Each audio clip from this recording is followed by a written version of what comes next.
sidang semula, saya nak meneruskan sesi giliran Menteri-Menteri menjawab ke atas rang Undang-Undang Bekalan 2024. Dengan itu dijemput Menteri Kementerian MITI. Silakan Yang Amat. Terima kasih Tan Sri Yang di-Pertua.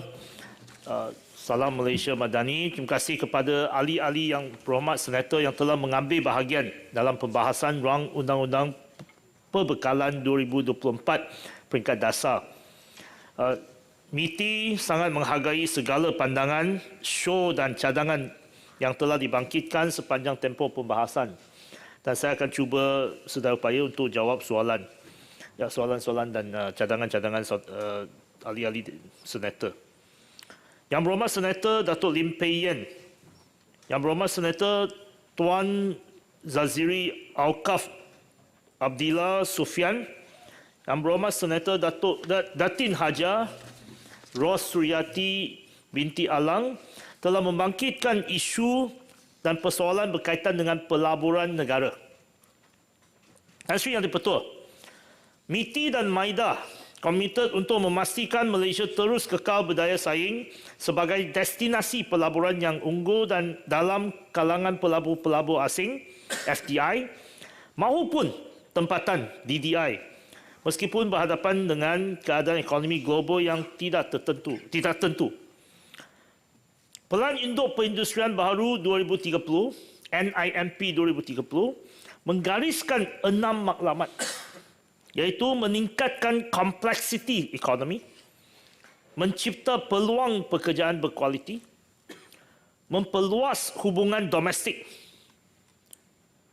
membangunkan kluster baru dan sedia ada, menambah baik keterangkuman dan meningkatkan amalan alam sekitar, sosial dan tadbir urus ESG selaras dengan aspirasi pelaburan nasional ataupun National Investment Aspiration. NIMP 2030 juga meletakkan 12 sasaran berasaskan hasil outcome based impact assessment untuk mengukur sejauh mana transformasi industri pembuatan dan ekonomi berjaya dilaksanakan. Kedua-12 sasaran ini saya umum buat pertama kali. Pertama, ekspor lebih canggih dan nilai tambah yang tinggi. Ini salah satu sasaran. Kedua, hub inovasi serantau. Ketiga, pekerjaan berkemahiran tinggi. Keempat, pendapatan setimpah. Kelima, pengusahaan kecil dan sederhana yang mampu bersaing di arena antarabangsa.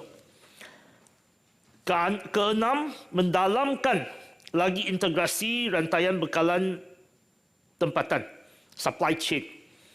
Ketujuh, meletakkan sektor pembuatan teknologi bernilai tinggi pada kedudukan yang lebih strategik. Kelapan, membangunkan kluster baru dalam menangani pasaran yang berkembang, contohnya Industrial Forward 4.0 ataupun digital ataupun Artificial Intelligence AI. Kesembilan, merintis pembangunan sektorial dan serantau di dalam negara.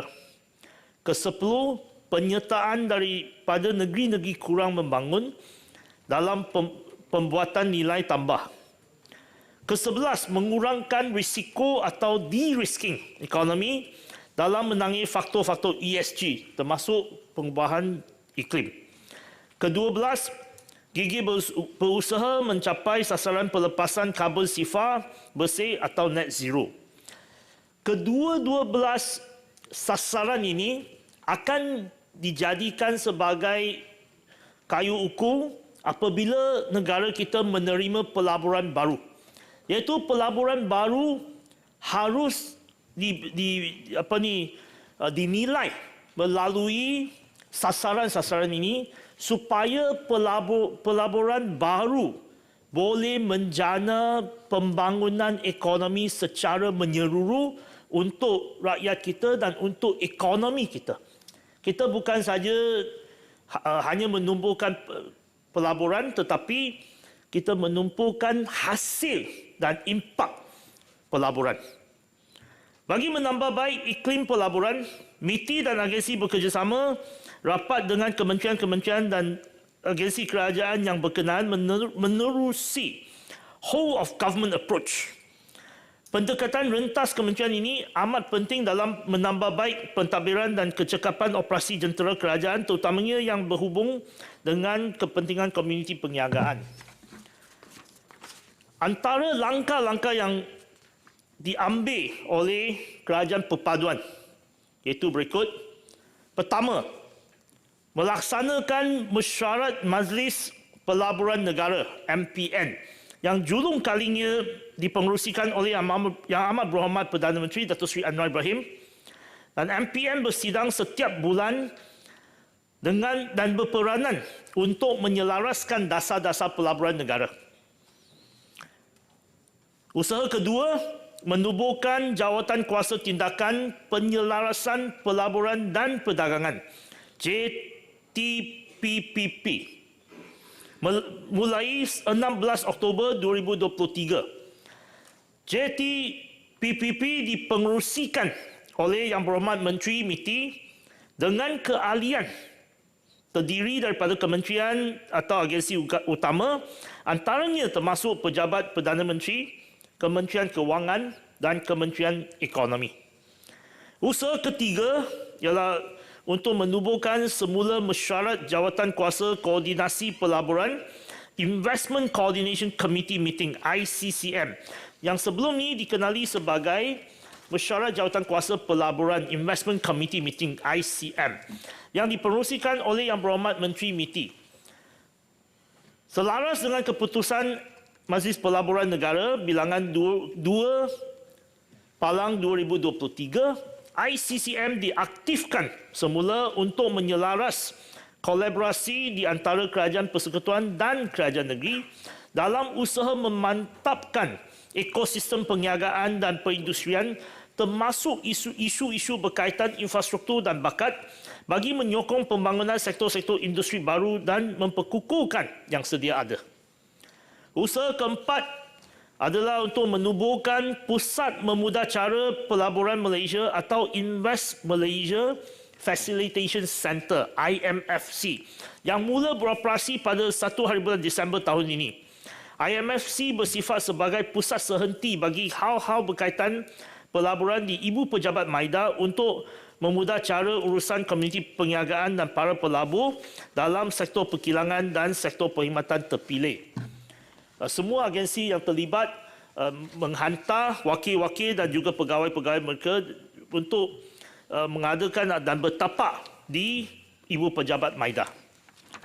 Usaha kelima ialah untuk menubuhkan Pejabat Pelaksanaan Projek dan Fasilitasi (TRAC), termasuk sistem on-track di Maida bagi memantau status pelaksanaan semula projek pelaburan yang diluluskan oleh Jawatankuasa Nasional mengenai Pelaburan National Committee on Investment (NCI) serta membolehkan intervensi awal dilaksanakan.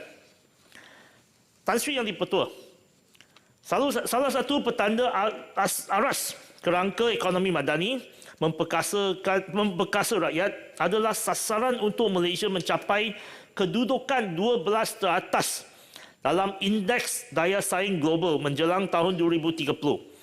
Salah satu inisiatif penting yang memudacara aktiviti perniagaan dan pelaburan di Malaysia ialah melalui penubuhan pasukan petugas khas pemudacara perniaga Pemuda. Semenjak ditubuh pada tahun 2007, Pemuda yang dipengerusikan Ketua Setiausaha Negara bersama pegawai kanan kerajaan dan tokoh terkemuka industri telah berjaya memudacara pelbagai peraturan bagi menambah baik persekitaran perniagaan. Selain itu, langkah-langkah yang dilaksanakan oleh MPC, Malaysia Productivity Corporation, untuk membina ekosistem yang mesra perniagaan adalah berdasarkan dua langkah utama seperti berikut. Pertama, mengurangkan beban peraturan sedia ada yang tidak wajar ke atas peniaga seperti menerusi inisiatif Express 10, E10, untuk mempercepat pembangunan kilang baru daripada tempoh 24 bulan kepada 10 bulan yang telah dimulakan di Taman Perindustrian Kulim dan selepas tu dilaksanakan di Johor, awal-awalnya di Kulai dan selepasnya dilanjutkan ke semua PBT di Johor dan dinamakan Johor Fast Lane. Kedua ialah menganalisis impak peraturan bagi pembangunan peraturan baru atau pindahan peraturan menerusi dasar negara bagi amalan baik peraturan, yang mana semua agensi kerajaan persekutuan dihendaki melaksanakan analisa impak peraturan atau regulatory impact analysis bagi peraturan baru atau pindahan peraturan yang memberi kesan kepada ekonomi, sosial dan alam sekitar. Tan Sri Yang di-Pertua, Yang Berhormat Senator Datin Hajar Ros Suryati binti Alang bertanyakan mengenai jumlah keseluruhan pelaburan dan hasil yang berjaya dibawa masuk oleh lawatan Yang Amat Berhormat Perdana Menteri ke luar negeri. Untuk maklumat Yang Amat Berhormat Perdana Menteri dan Menteri MITI telah melaksanakan lawatan kerja rasmi dan misi pelaburan perdagangan ke beberapa buah negara, antaranya ialah Indonesia, Itali, Brunei, Singapura, Korea Selatan, China, Jepun, Amerika Syarikat, UAE dan Arab Saudi. Kejayaan daripada pelbagai usaha dan inisiatif yang telah dilaksanakan oleh kerajaan perpaduan termasuk lawatan kerja rasmi dan misi ini dapat dilihat melalui prestasi pelaburan yang diluluskan bagi tempoh Januari sehingga September 2023, di mana Malaysia telah menarik sejumlah 225 bilion ringgit pelaburan yang diluluskan dalam sektor perkhidmatan, perkilangan dan sektor utama. Ini adalah antara pencapaian pelaburan yang tertinggi dalam sejarah. Pelaburan langsung asing FDI merupakan penyumbang utama dengan jumlah pelaburan yang diluluskan bernilai 125.7 bilion ringgit ataupun 56%, manakala pelaburan langsung domestik DDI berjumlah 99.3 bilion ringgit ataupun 44% yang melibatkan sejumlah 3,949 projek dan akan menjana sebanyak 89,495 peluang pekerjaan di dalam negara. Kejayaan ini juga turut terbukti berdasarkan maklumat daripada FDI Intelligence yang diuruskan oleh World Economic Forum, di mana Malaysia merupakan antara 6 negara yang merekodkan jumlah greenfield FDI atau FDI yang baru tertinggi bagi tempoh Januari hingga Ogos 2023. Di seluruh dunia, 6 negara yang merekodkan jumlah greenfield FDI tertinggi bagi tempoh yang saya sebut tadi bagi satu dunia. Tan Sri Yang di-Pertua, Yang Berhormat Senator Dato' Sri Mujahid. Boleh tanya sedikit tak? Ya, silakan. Dengan izin Yang di-Pertua. Ya, terima kasih Timbalan Menteri. Sejak Datuk Seri Anwar Ibrahim ambil alih posisi Perdana Menteri, beliau telah pergi ke merata-rata negara. China was the first dengan berapa bilion dah tanda tangan, MOU telah ditandatangani. Lepas tu Turkiya, Amerika Syarikat dan sebagainya, 9 lagi negara. Berapa MOU ni sudah jadi perjanjian? From MOU to agreement. Terima kasih. Sebenarnya, terima kasih Senator. Sebenarnya Yang Amat Berhormat Perdana Menteri melawat ke Indonesia sebagai lawatan pertama, selepas tu ke Singapura dan ke merata negara dan juga terutama sebenarnya Yang Amat Berhormat Perdana Menteri telah melawat ke semua negara-negara ASEAN selain daripada China, Amerika Syarikat. Biasanya satu projek yang telah diluluskan akan mengambil masa selama 18 sampai 24 bulan untuk dilaksanakan. Dan biasanya apa yang telah diluluskan oleh MIDA biasanya 80%, lazimnya 80% akan dilaksanakan dalam tempoh yang saya sebutkan tadi. Dan biasanya selepas diluluskan dia akan ambil masa untuk mendapatkan kelulusan untuk tapak, dapat kelulusan yang lain, selepas tu membawa masuk mesin ataupun alat-alat pembuatan dan akhirnya memulakan pembuatan atau proses pembuatan. Angka yang saya sebut tadi iaitu sebanyak 225 bilion ringgit yang telah diluluskan pada bulan Januari hingga September 2023 itu adalah pelaburan yang telah diluluskan. Okay? Yang ini lazimnya akan dilaksanakan dalam tempoh 18 sampai 24 bulan. Dan lazimnya secara apa yang kita telah maklum ialah biasanya 80% akan dilaksanakan. Saya sikit mencela. Saya pun masih memanjangkan apa yang disebut oleh Yang Berhormat Datuk Kasabadas. Tadi jumlah total pelaburan yang sangat besar yang kita perolehi. Cuma kalau boleh pecahkan berapa masih dalam MOU dan berapa yang sudah pun menjadi MOA, agreement yang pasti. Terima kasih. Terima kasih Yang Berhormat Senator. Seperti apa yang saya sebut tadi, yang telah diluluskan oleh MIDA ialah yang telah yang akan dilaksanakan. Yang MOU tu memang ada yang akan ambil masa, mungkin selepas ni akan diluluskan, tetapi jumlah yang telah diluluskan oleh MIDA ialah saya ulangi 225 bilion ringgit bagi tempoh Januari sampai September, dan ini sebenarnya rekod dalam sejarah kita untuk tempoh yang sama. Tan Sri Yang di-Pertua, Yang Berhormat Senator Dato' Sri Dr. Mujahid Yusof telah membangkitkan isu dan cadangan berkenaan ESG.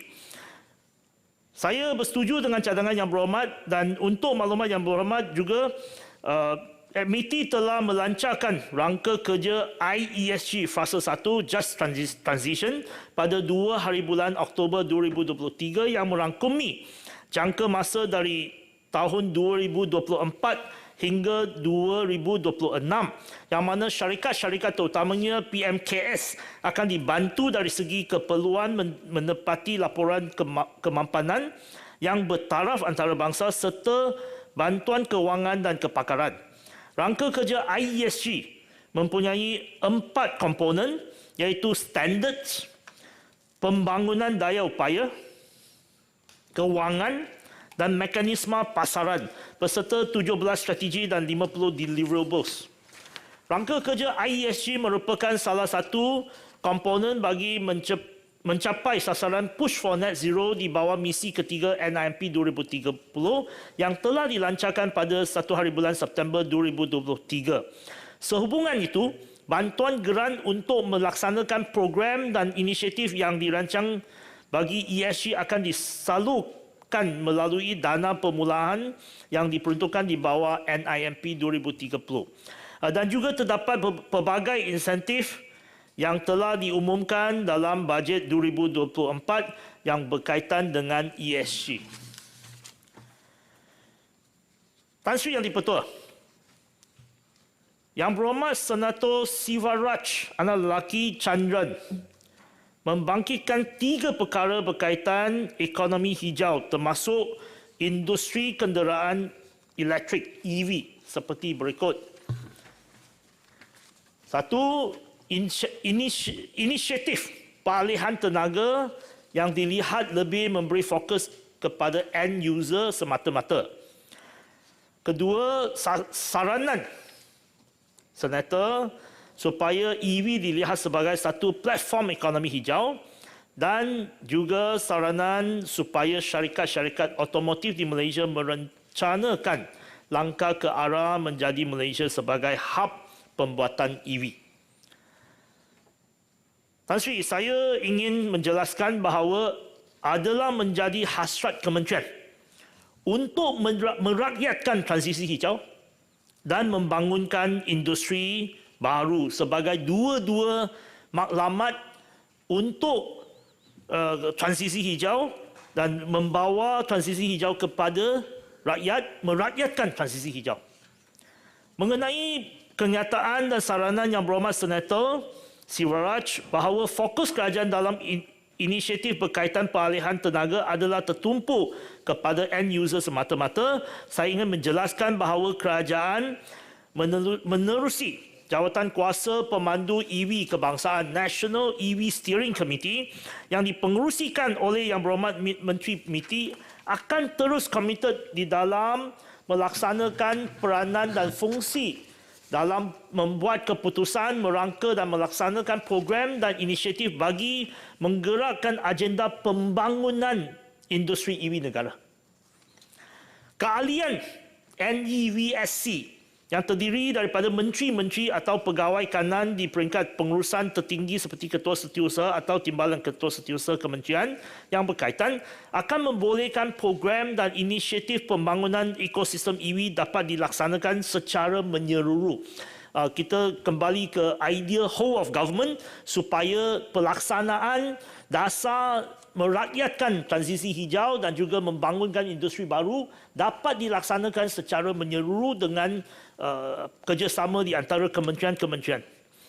Sukacita saya ingin memaklumkan bahawa NEVSC pada mesyuarat NEVSC pada 23 hari bulan Oktober 2023 telah menetapkan sasaran terkini jualan EV ataupun XEV baru iaitu kenderaan penumpang dan perdagangan serta motosikal termasuk hybrid untuk mencapai sekurang-kurangnya 20% daripada jualan tahunan keseluruhan kenderaan baru pada tahun 2030, 50% pada tahun 2040 dan 80% pada tahun 2050. Sasaran ini adalah selaras dengan sasaran yang telah ditetapkan di bawah Pelan Hala 7 Peralihan Tenaga Negara atau National Energy Transition Roadmap NETR.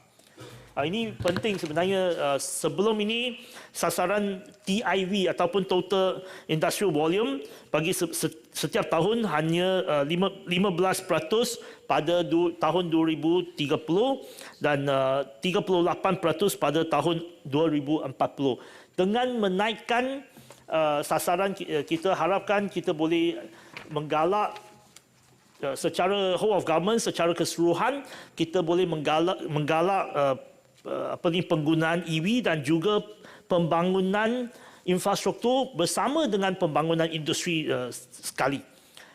Manakala skim galakan penggunaan motosikal elektrik Mari Charge yang dengan rebate sehingga RM2,400 yang telah diumumkan oleh Yang Berhormat Perdana Menteri di dalam Belanjawan 2024 telah pun dilancarkan semasa program setahun bersama Kerajaan Madani pada 8 hari bulan Disember baru-baru ini.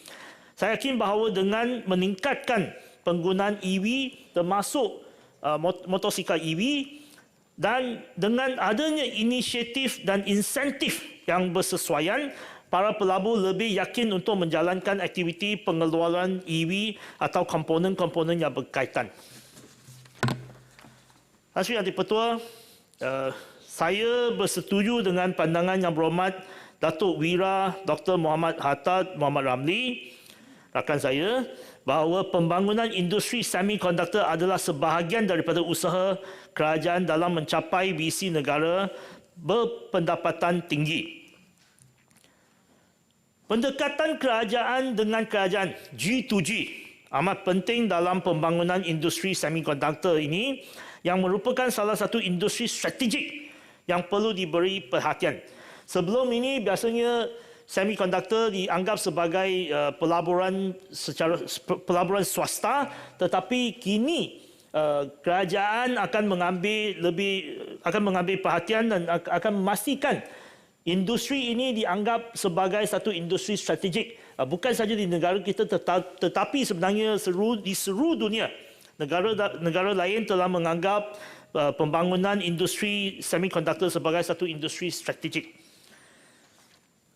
Pada tahun lepas, Malaysia dan Amerika Syarikat telah menandatangani Memorandum Kerjasama Daya Tahan Rangkaian Bekalan Semikonduktor, Memorandum of Cooperations on Semiconductor Supply Chain Resilience. Pada bulan November yang lalu, pula Perdana Menteri Belanda Mark Rutte telah melawat Malaysia bersama dengan 25 pengusaha perniagaan yang terlibat dalam industri semikonduktor dan teknologi. Hasil daripada pertemuan bersama Yang Amat Berhormat Perdana Menteri, satu dialog G2G berkenaan dengan semiconductor antara Malaysia dengan the Netherlands akan diwujudkan. Berkenaan dengan isu halangan perdagangan oleh negara barat, terutamanya Amerika Syarikat, iaitu sebagaimana yang YB maklumkan, kerajaan Amerika Syarikat telah memperkenalkan Uyghur Forced Labour Prevention Act bagi menghalang ekspor bahan mentah, barangan siap dan separa siap yang dikilang di Xinjiang, China berikutan pelanggaran hak asasi manusia di wilayah berkenaan. Undang-undang ini juga diwujudkan bagi membendung pengeluar China memindas daripada membayar duty anti lambakan dan duty timba balas bagi panel solar dan barangan elektrik yang diekspor dari Vietnam, Malaysia, Thailand dan Kemboja. Negara-negara ini termasuk Malaysia mendapat manfaat dan menikmati pengecualian tarif sehingga Jun 2024 bagi ekspor ENE, khususnya semiconductor ke Amerika Syarikat, berikutan sekatan yang dikenakan oleh Amerika Syarikat ke atas import dari China.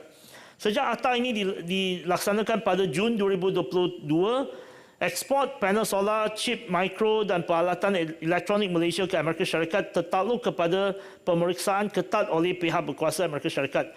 Pejabat perdagangan matrik di Amerika Syarikat memantau secara berterusan dan melapor perkembangan semasa mengenai sebarang halangan dagangan yang melibatkan ekspor Malaysia. Maklumat terkini juga dihebarkan kepada pemain industri tempatan melalui MITI dan Persatuan Industri yang berkaitan untuk makluman dan tindakan segera. Sebagai makluman juga, import semiconductor tidak bergantung sepenuhnya kepada China kerana terdapat sumber alternatif yang mencukupi dari pembekal lain seperti Taiwan, Singapura, Amerika Syarikat dan Jepun. Malaysia juga mengimport dari negara di rantau ASEAN seperti Vietnam, Filipina dan Thailand. Malaysia turut mendapat manfaat daripada situasi semasa ketegangan geopolitik yang tidak menentu ini, termasuk konflik perdagangan Amerika Syarikat dengan China, krisis ketegangan antara Rusia dan Ukraine yang mendorong kepada peralihan rantaian bekalan global supply chain relocation. Tan Sri betul minta mencelah sikit. Berkenaan dengan pembangunan semikonduktor dan sebagainya, apakah kemungkinan impact pengenalan kepada GMT, Global Minimum Tax, kepada semikonduktor, dan apakah ia akan memberi kesan kepada ekosistem dalam negara seperti pekerjaan, gaji, kenaikan gaji dan sebagainya? Sebenarnya saya memandangkan pengenalan GMT, Global Minimum Tax, sebagai satu langkah yang baik untuk semua negara. Kerana ini cukai baru ini ataupun cukai asas untuk semua negara, untuk multinasional, supaya mereka bayar sekurang-kurangnya 15% cukai di mana-mana mereka bertapak. Kalau tidak membayar sampai ke tahap 15%, mereka akan terpaksa bayar cukai itu di negara asal mereka. Ini sebenarnya satu langkah sedunia yang baik untuk semua negara, supaya tidak ada race to the bottom, supaya syarikat-syarikat yang bertapak di sini dia terpaksa bayar cukai yang sama dan dia tidak lagi mengelak cukai. Ini baik untuk negara kita, baik untuk negara di mana-mana saja. Dan saya rasa walaupun ada persepsi bahawa ini akan mengurangkan pelaburan ke negara kita ataupun ke negara lain, saya rasa tidak. Kerana kekuatan kita bukan dari segi hanya bagi insentif. Kalau pelaburan datang ke Malaysia hanya bergantung kepada insentif, dia takkan datang ke Malaysia. Dia datang ke Malaysia kerana supply chain kita, rangkaian bekalan kita. Dia datang kerana kita ada pekerja yang berkemahiran. Kita ada sistem undang-undang yang dia boleh percaya. Ini kekuatan kita. Kita ada logistik yang boleh dikatakan logistik yang sesuai untuk syarikat-syarikat multinasional. Ini adalah kekuatan kita dan kita tidak harus rasa GMT akan jadi masalah untuk kita. Tan Sri Lebih Tua, kalau boleh saya ingin mencelah. Terima kasih Tan Sri Yang Di-Pertua. Terima kasih Yang Berhormat Menteri. Saya ingin bertanya Tan Sri Yang Di-Pertua, bolehkah Yang Berhormat Menteri menjelaskan perbezaan antara insentif yang diterima oleh pihak pelabur antarabangsa foreign dan juga asing dan juga pelabur domestik? Jika ada, apakah perbezaan insentif yang pertama? Yang kedua, apakah usaha yang sedang dilakukan untuk menggalakkan pelaburan domestik ini? Terima kasih. Biasanya kalau syarikat-syarikat yang memulakan pioneer status dia tak kira dia asing ataupun FDI ataupun DDI. Tapi memang ada yang khususnya untuk DDI. Saya akan berikan senarai selepas ni yang grant ataupun insentif yang khusus untuk DDI. Tapi untuk jangka panjang yang penting ialah kita membina rangkaian bekalan, kita membina supply chain kita supaya syarikat-syarikat domestik boleh jadi sebahagian daripada supply chain daripada rangkaian bekalan antarabangsa, supaya mereka yang datang ke negara kita, kalau ada pelabur asing, kalau dia dengan teknologi yang lebih canggih, berasaskan 12 syarat yang saya kata awal tadi, bahawa mereka yang datang dia akan bantu kita membina domestic linkage supaya syarikat kita sebagai pembekal dan juga mereka sebahagian daripada pembekalan. Tan Sri Yang Di-Pertua, saya ingin tambah sikit saja. Senarai itu boleh tak beri data berapa ramaikah atau berapa syarikatkah domestik yang telah berjaya dibesarkan disebabkan supply chain ini? Terima kasih. Boleh, saya akan Yang hantar. Berhormat Menteri, masa itu dah habis. Okey. Banyak lagi tak? Tak banyak lah saya. Nanti saya lagi satu saja. 2 minit. Terima kasih, Tan Sri. Okey, Tan Sri Yang Di-Pertua, Yang Berhormat Senator Dato' Siwaraj Chandra membangkitkan isu lambakan pekerja asing dan persepsi bahawa Malaysia terlalu bergantung kepada pekerja asing. Salah satu daripada 4 misi NIMP 2030 adalah untuk take up atau membina sebuah negara berdaya maju dalam teknologi melalui penambahbaikan proses dan penerima gunaan teknologi yang lebih canggih serta otomasi. Ekonomi Malaysia dapat dijana dengan tenaga kerja mahir yang juga mampu mengurangkan kebergantungan negara kepada buruh asing. Ini akan membolehkan kita mencapai pekerjaan yang lebih berkualiti dengan gaji yang lebih baik untuk rakyat Malaysia. NIMP 2030 juga menyasarkan sebanyak 3.3 juta peluang pekerjaan dalam sektor pembuatan dengan gaji penengah medium wage RM4,510 sebulan pada akhir tempoh pelaksanaannya.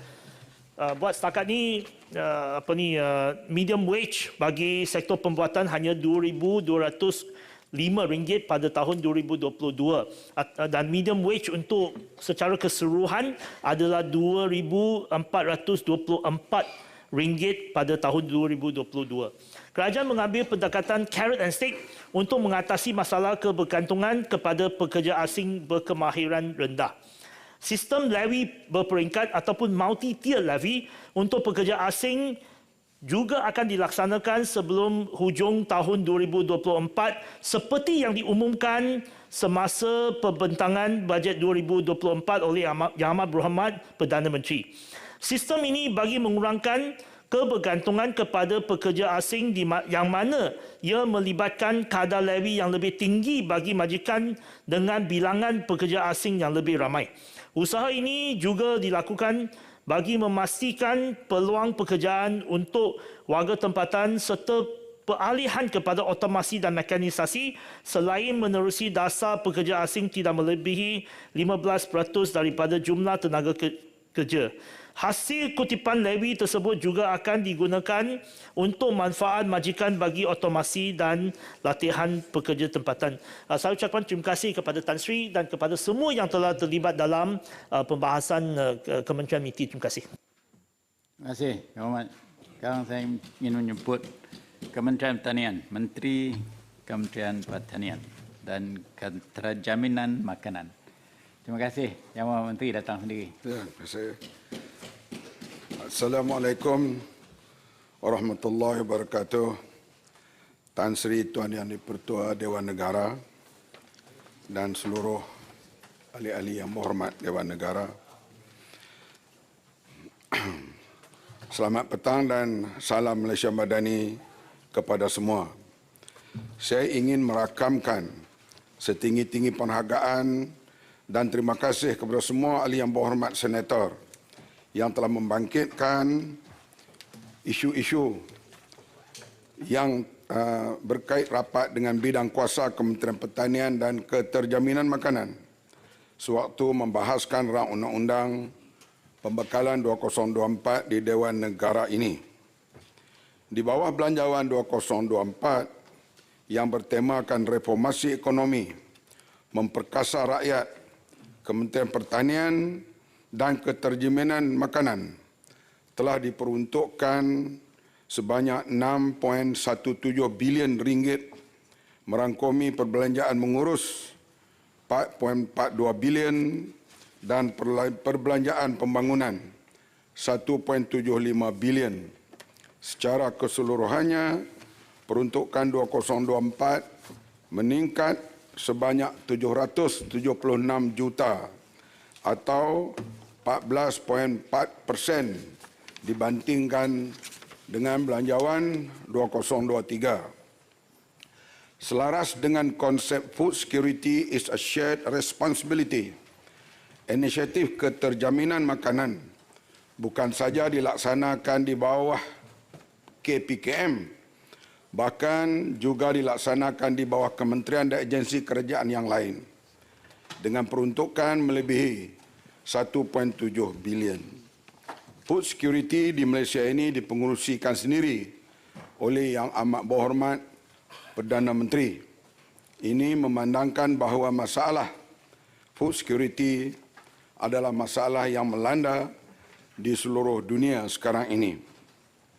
Yang pertama, peruntukan 1 bilion di bawah dana komuniti madani untuk aktiviti ekonomi di peringkat komuniti di bawah seliaan unit penyelarasan pelaksanaan ICU. Ini di bawah Jabatan Perdana Menteri. Yang kedua, peruntukan khusus 600 juta di bawah Bank Negara Malaysia. Yang ketiga, peruntukan 100 juta kepada Malaysia Co-Investment Fund di bawah Suruhanjaya Security.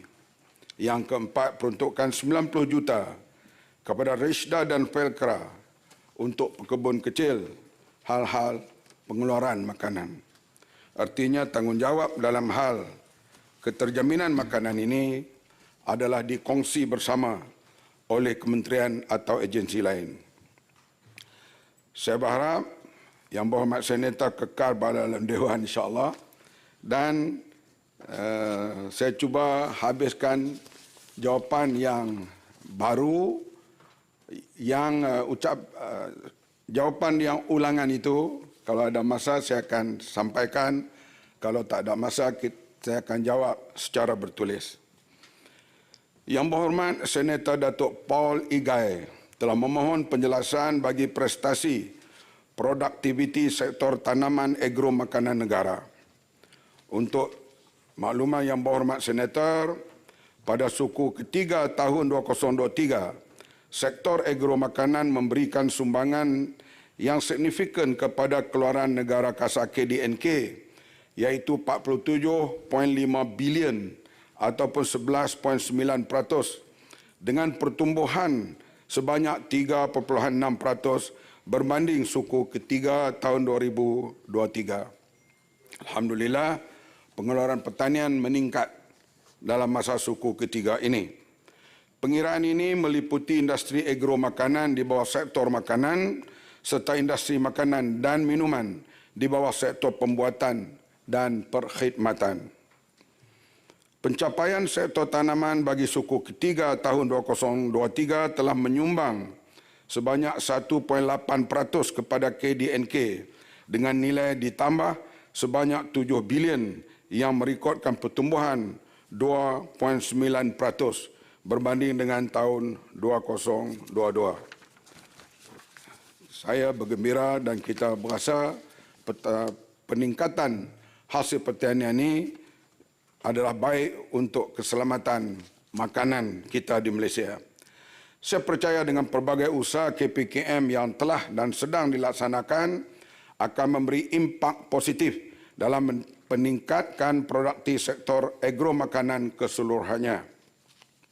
Tuan Di-Pertua, Yang Berhormat Senator Dr. Ahmad Azam bin Hamzah dan Yang Berhormat Senator Puan Susan Kemeril Anding. Senator Ahmad Azam mana ya? Oh, ada.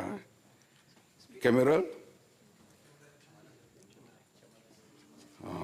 Tak apa, ada atau tidak siapa kita nak kenal itu saja.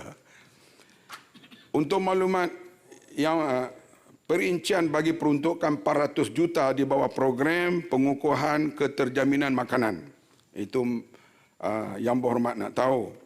Untuk maklumat Yang Berhormat Senator, program pengukuhan keterjaminan makanan tahun 2024 merupakan projek one-off yang akan dilaksanakan di seluruh negara. Perincian peruntukan bagi program ini adalah seperti berikut. 150 juta diperuntukkan untuk kerjasama dengan kerajaan negeri dalam mengoptimumkan penggunaan tanah bagi meningkatkan hasil tanaman dan ternakan. Melalui siaran ini, kita mengharapkan kerajaan negeri sama ada yang bersama kerajaan perpaduan atau bukan memberi kerjasama yang sebaiknya supaya soal keselamatan makanan ini beyond boundary political party ataupun negeri-negeri. Dia adalah kesemua rakyat memerlukan hal keselamatan makanan. 50 juta bagi melaksanakan kaedah baru perolehan baja secara tender terbuka. 50 juta akan diperuntukkan untuk program khas perolehan baru baja, bio dan organik. Ini tuntutan semasa ya. Banyak sekarang ni para penyelidik termasuk daripada UPM, MARDI dan sebagainya mengesyorkan perubahan sedikit sebanyak kepada baja organik atau bio organik. RM 5 juta melaksanakan night farming pineapple dan 145 juta untuk melaksanakan projek pengukuhan keterjaminan makanan. Program ini akan memberi fokus dan tumpuan kepada perkara berikut, iaitu pengeluaran hasil pertanian, pengedaran di sepanjang rantaian nilai, pengukuhan sistem makanan yang lebih stabil dan mampan, peningkatan keselamatan dan pemakanan yang sehat. Pelaksanaan program ini turut memberi tumpuan dalam meneroka potensi baru, mengurangkan kebergantungan import serta mengkukuh produktiviti dan pemasaran sektor agro makanan. Kementerian menyasarkan komoditi yang mencatatkan kadar sara diri yang rendah serta kadar import yang tinggi yang berlaku sekarang ini. Tuan Yang Di-Pertua, kerajaan memberi perhatian yang serius untuk mengukuhkan keterjaminan makanan negara melalui kerjasama dengan negara dalam Persatuan Negara-Negara ASEAN. Cadangan ini telah dibangkitkan oleh Yang Berhormat Senator Datuk Seri Well Pari, anak lelaki Samir Belo. Ada tak? Bagi mengetengahkan semangat keutamaan ASEAN berhubung kerjasama agenda keterjaminan makanan serantau, Malaysia dan 9 negara ASEAN yang lain telah mengumumkan deklarasi pemimpin ASEAN bagi mengukuhkan keterjaminan makanan dan nutrisi sebagai respon kepada krisis semasa berlangsungnya sidang kemuncak ASEAN ke-43 di Jakarta. Begitu juga sidang yang berlaku di Kuala Lumpur bulan lepas di antara Menteri Pertanian dan Perhutanan ASEAN, di antaranya telah dipersetujui supaya misalnya hal kekurangan beras negara ASEAN kita minta utamakan daripada Vietnam, Thailand, Kampuchea untuk beri kepada negara-negara ASEAN ini jikalau berlaku satu kekurangan di kalangan negara ASEAN. Ini telah pun dipersetujui hal food security ini.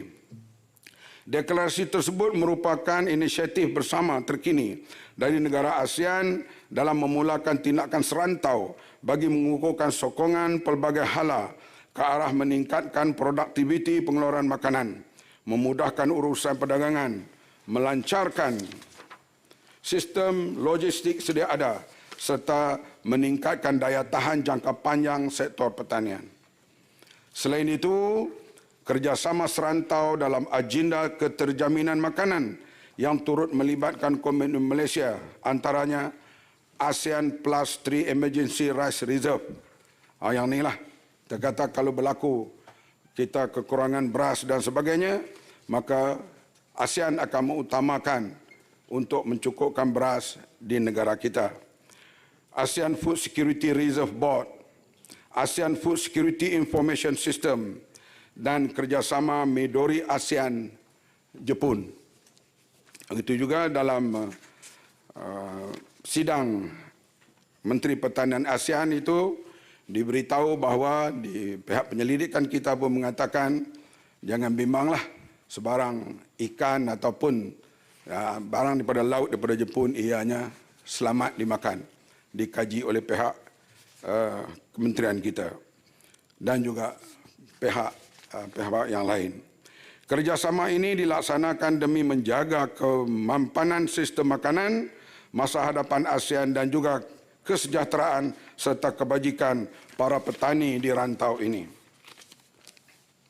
Tuan Dipertua, Yang Amat Berhormat Perdana Menteri telah mengumumkan pelepasan kawalan harga sementara bagi bekalan ayam melalui Belanjawan 2024 dan selaras dengan langkah ini, harga ayam telah diapungkan di pasaran.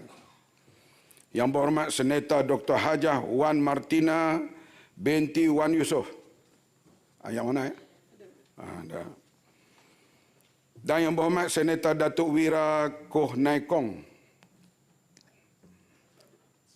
telah membangkitkan persoalan berkaitan inisiatif kerajaan dalam membantu penternak kecil selepas harga ayam diapungkan.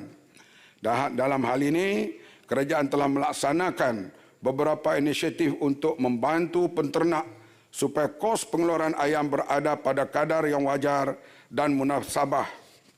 Sekarang ini, harga makanan ayam yang diimport turun sedikit berada di paras yang agak sederhana.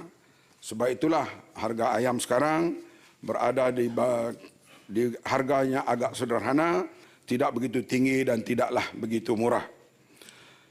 Menawarkan pinjaman mudah melalui Agrobank sebanyak 300 juta kepada penternak ayam melalui dana pembiayaan agro makanan untuk bantuan modal pusingan keuangan dan modernisasi sistem ternakan. Jadi di awal tahun ini, di akhir tahun kita rancanglah apa yang kita nak buat. Kita beritahu anak-anak buah kita yang berminat supaya buat permohonan awal. Sebab kalau dah berlaku bulan 6, bulan 7, selalunya dia telah pun ada perancangan-perancangan awal. Kadang-kalanya bank ataupun pihak kerajaan sudah ada allocation perbelanjaan itu. Oleh itu sebarang permohonan baru eloknya dibuat di akhir tahun ini ataupun awal tahun depan. Menyediakan bantuan modal pusingan kepada penternak kecil sebanyak 5,000 ekor melalui skim pinjaman mikrokredit. Ini diteruskan oleh bank kita khasnya Agrobank. Menjalankan kajian bagi menghasilkan bahan mentah gantian dari sumber tempasan berasaskan isi rong sawit. Ini telah dibuat dan dia berjalan. Seterusnya melaksanakan bagi makanan ternakan ayam berasaskan sumber alternatif seperti black soldier fly. Kita belum lagi secara besar-besaran, tapi telah dibuat di beberapa tempat. Dan di Thailand, black soldier fly ini sudah besar dan dia jadi makanan alternatif kepada ternakan ayam. Yang Berhormat Senator Datuk Ahmad Azam bin Hamzah, sekali lagi, mengesyorkan cadangan supaya mengurangkan import dan pihak kerajaan perlu melaksanakan perbincangan dengan pihak industri berkaitan pengimportan daging ayam walaupun telah mencapai SSR 100%. Dan ini kita berunding dengan semua pihak. Memang sekarang ini kedudukan ayam kita telah capai pada SSR dan insya-Allah telur juga akan diikuti kemudian. Sekarang sudah berada di tahap yang melegakan. Untuk makluman YB Senator pada 2021, SSR ayam 99.9% dan menurun kepada 93.3% 2022. Ini banyak akibatlah. COVID, kurang pekerja dan semua kita fahamlah itu. Berikutan penurunan pengeluaran tempatan.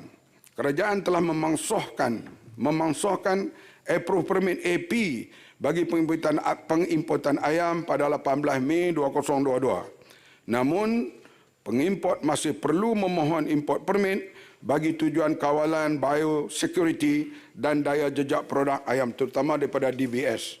Sebab kita tidak mahu mengizinkan ayam yang berpenyakit masuk ke Malaysia.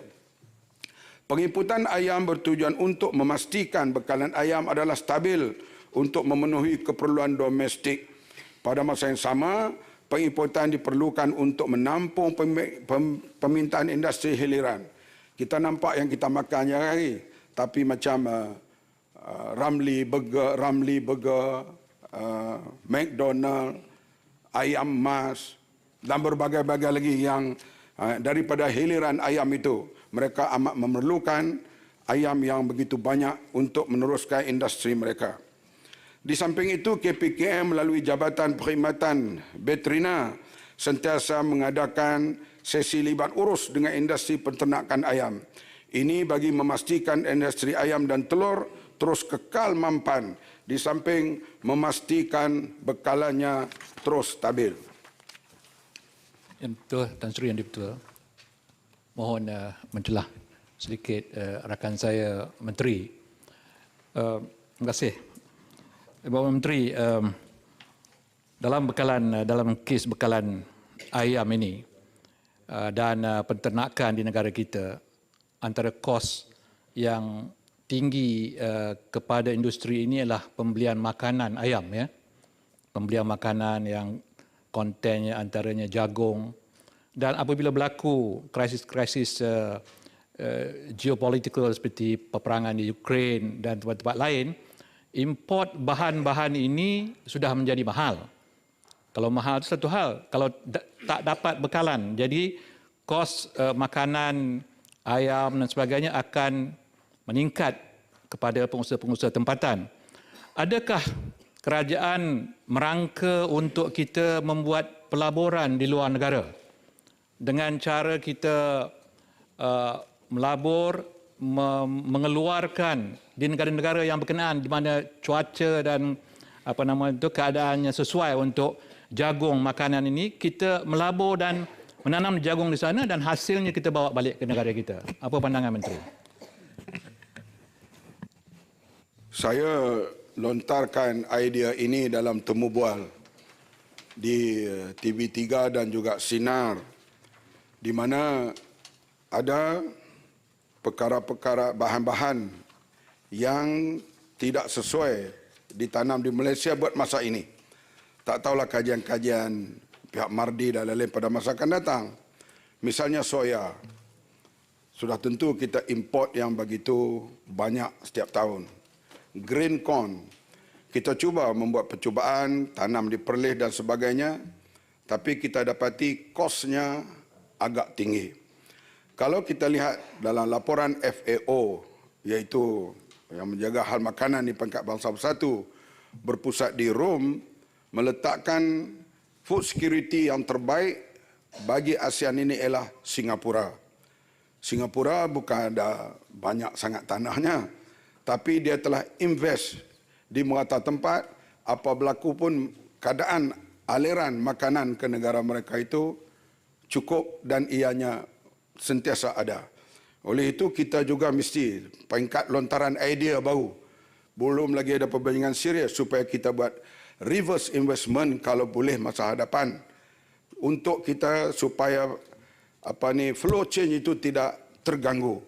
Misalnya bila soya, misalnya gandum ataupun yang lain-lain yang kita import, yang perlu import ini.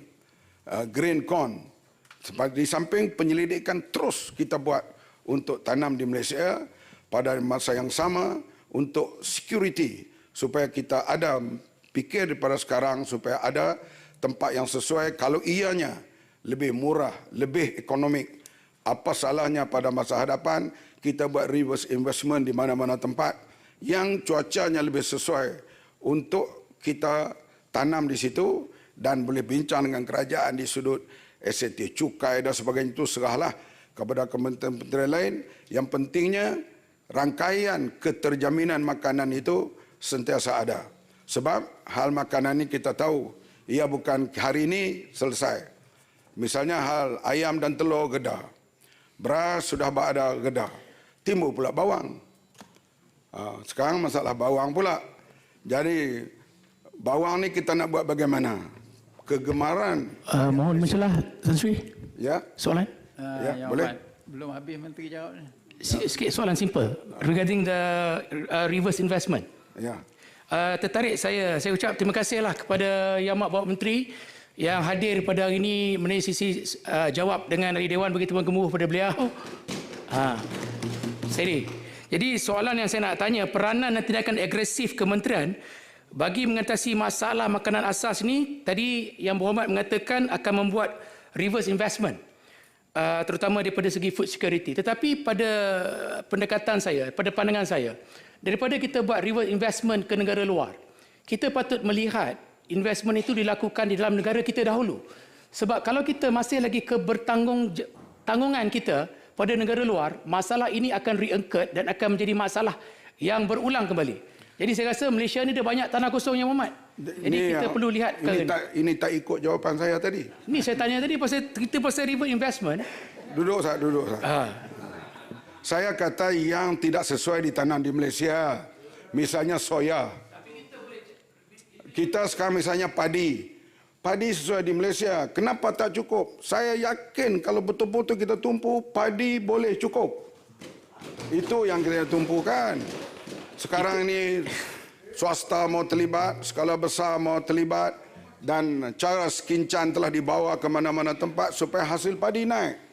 Kenapa sebelum ini padi, beras tak cukup? Buat apa kita tanam? Karena kita beli daripada luar, beras harganya murah. Tapi bila India stop beras putih, maka kita pun berada dalam keadaan kacau bilau. Sikit, bukanlah banyak. Kita katalah, ini andaian, 10 tahun lagi tak ada negara yang akan jual beras kepada Malaysia. Apa nak jadi? Masa itu kita dah kena ada cukup beras. Tetapi green corn kita kena lihat, kita dah buat percubaan di sini. Ianya agak mahal, cuacanya kurang sesuai. Jadi kalaulah dipikirkan masa depan, misalnya untuk food security, boleh kita fikirkan ia ditanam di mana-mana dengan modal yang besar. Yang penting ia tidaklah membelanja yang begitu besar. Misalnya sekarang kita import, tengok bawang 707 juta, jagung bijian 1.4 bilion, hampas soya 2.6 bilion. Ni Yang Berhormat negeri mana? Selangor. Boleh tak keluar hampas soya banyak ni? Tak. Itu dia. Yang Berhormat Menteri, current situation, kita ada teknologi. Ya. Kita boleh menggunakan teknologi terkini untuk menyelesaikan masalah food security dalam negara kita. Ya, kalau kerajaan melihat penyelesaian dalam masa jangka masa panjang, saya rasa pihak kementerian di bawah Yang Amat Berhormat yang begitu bijak dan cerdik ni boleh memikirkan strategi yang penting untuk menyelesaikan food security menggunakan teknologi terkini dalam negara kita. Food security misalnya ikan, beras, lembu, daging, kambing. Itu boleh diusahakan di Malaysia secara besar-besaran, secara insentif yang kita sedang buat sekarang. Tapi perkara yang tanaman tidak sesuai, misalnya gandum. Gandum boleh tanam di Selangor. Kalau saya diberikan mandat jadi menteri, saya cari usaha untuk jadi selesaikan masalah ni. Kalau saya lah. Sebab itu tak jadi menteri. Sebab otaknya keliru. Yang ini saya hormatlah. Tapi otak keliru macam ni nak jadi menteri macam mana? Takkan gandum nak boleh tanam di Sabah Bernam? Dia Sila, masa saya tak banyak ni. Lepas itu bila nak tanya tu kena faham betul-betul. Ni Bang Mat ni. Buah-buahan yang misalnya apple, orange, anggur, ini kita import 2.4 bilion. Memang anggur ditanam ada di sini. Tetapi kesesuaiannya, buahnya yang lebat dan sebagainya, bermutu dan sebagainya, ada 2.4 bilion. Sayur-sayuran, 4 bilion. Ini lobak merah, ubi, kentang, kekacang dan sebagainya. Kacang dal misalnya. Mana nak boleh ditanam di Hulu Selangor? Jadi perkara-perkara begitu yang kita kena fikir. Bukan saya kata kena buat dah. Kena fikir. Tapi hal padi, hal ikan, Alhamdulillah aquaculture sekarang. Kita sudah hampir capai SSR. Padi jauh lagi. Lembu, daging, pedaging jauh lagi. Tapi itu boleh dibuat di Malaysia. Kalau tak berjaya dalam masa beberapa tahun lagi, kita yang salah. Artinya Malaysian, rakyat Malaysia yang salah. Termasuk kerajaan kena tumpu dalam hal seperti itu kerana ia boleh dikeluarkan di Malaysia. Dalam menjawab isu berkaitan padi dan beras, saya ingin memberi fokus kepada beberapa perkara baru yang belum pernah dibangkitkan atau dijawab sebelum ini. Peningkatan pendapatan orang asli melalui tanaman padi bukit. Yang berhormat Senator Datuk Aziz bin Sitin, mana ya? Telah mengumumkakan cadangan supaya tanaman padi bukit dijadikan inisiatif untuk menambah pendapatan orang asli. Bagus cadangan ini. Untuk maklumat yang berhormat Senator, penanaman padi bukit di Semenanjung Malaysia hanya tertumpu di beberapa negeri seperti Kelantan, Perak dan Pahang yang melibatkan anggaran keluasan 45.7 hektar sahaja. Berbanding keluasan penanaman padi bukit di Sabah dan Sarawak sebanyak 40,822 ekar. Sebab itu Menteri Kewangan dalam belanjawan yang dikemukakan telah menaikkan peruntukan kepada padi bukit bagi Sabah dan Sarawak. Secara umumnya aktiviti penanaman padi bukit diamalkan secara semi-tradisional bagi tujuan sara diri dan akan dijual sekiranya terdapat lebihan. Memang padi bukit Sarawak Sabah ni sedap. Terutama sekali beras bario. Kawasan penanaman padi bukit ini bergantung sepenuhnya kepada air hujan dengan hasil pengeluaran yang agak rendah. Kerajaan sentiasa menggalakkan semua golongan termasuk masyarakat orang asli untuk mengusahakan tanaman padi bukit dan akan menyokong daripada segi penyediaan insentif sekiranya terdapat keperluan. Oleh itu kalau mana ada orang-orang asli untuk memohon bantuan dan sebagainya, sampaikanlah kepada pihak kami, kita akan cuba menghantar pegawai dan juga untuk membuat perundingan supaya dapat kita beri bantuan. Tuan Yang Dipertua, Yang Berhormat Senator Dr. Ahmad Azam bin Hamzah sekali lagi dan Yang Berhormat Senator Datuk Lim Peh Hin telah membangkitkan isu berhubung subsidi padi bukit. Untuk maklumat Yang Berhormat Senator, skim baja dan racun untuk padi Huma telah diperkenalkan pada tahun 2015 lagi yang melibatkan pemberian bantuan input baja sebatian, baja urea dan racun rumpai kepada pesawah padi bukit di Sabah dan di Sarawak.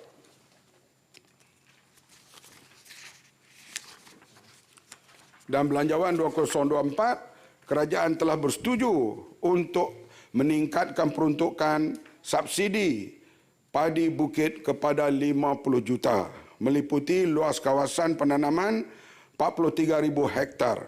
Seramai 40,000 pesawah berdaftar di Sabah dan Sarawak akan mendapat manfaat. Ramai yang terlibat padi bukit ni. Dan kerajaan akan berusaha membantu dan kita akan cuba tingkatkan dari tahun ke tahun. Yang Berhormat Senator Hussein Ismail. Terima kasih. Tan Sri Yang Dipertua, saya sebenarnya rasa gemetar sikit nak tanya ni. Sebab garang cara Menteri menjawab. Pulang paku buah keras. Saya fikir jangan underrate lah kalau kita senator nak bertanya. Sebab persoalan ni kita bicara tentang isu negara. Saya cuma nak ambil celahan sedikit walaupun habis waktunya ni, ialah isu research. Tadi bila dah Abang Mat sebut, Abang Mat, kita nak tanam tempat kita tak boleh, kita nak tempat kawan. Memang saya pernah mencadangkan supaya kenapa kita tak explore di tempat lain. Tetapi dengan pemerkasaan research yang kita peruntukkan untuk pertanian yang saya lihat kecil, kalau tak silap saya 60 juta. Saya difahamkan diminta sekitar dalam 300 juta. Research ini akan mampu membuat inovasi baru. Itulah sebabnya Thailand mampu tanam kurma. Itulah sebabnya Indonesia mampu tanam kurma. Itulah sebabnya Indonesia mengeluarkan padi, nama apa, MS apa semalam saya sebut, dengan tempoh 70 hari. MQM di Vietnam dengan tempoh 75 hari. Saya nak kalau boleh sikit kesempatan untuk kita dalam konteks pertanian ini, bagaimana pemerkasaan research itu untuk menjadi satu asbab kepada program kejayaan pencapaian tinggi dalam bidang pengeluaran pertanian. Terima kasih. Setuju 100%. Tanya lembut, jawab lembut. Tanya keras, jawab keras. Itu biasalah. Jadi kalau research memang kita perlu pertingkatkan dari masa ke semasa. Di universiti kita dan sekarang semuanya sedang terlibat. MARDI, pihak universiti, khasnya UPM terlibat dalam bahagian research ini. Dan sentiasa memberi idea-idea baru kepada kementerian ini. Dan supaya yang dapat diperturunkan kepada para pengusaha, khasnya para petani. Ini yang kita sedang usahakan dan memanglah saya sebut dalam lawatan saya ke China. Saya berbincang dengan profesor negeri China bagaimana mereka boleh tanam padi dalam air masin. Mereka telah datang ke sini bincang dengan pihak MARDI kita dan sekarang sedang diusahakan dan akan sampai waktu boleh ditanam di kawasan air masin. Begitu juga padi dalam 75 hari atau kurang daripada 100 hari. Kita sedang usahakan begitulah juga. Kita berbagai tempat. Misalnya kita nak banyakkan 5 musim untuk 2 tahun.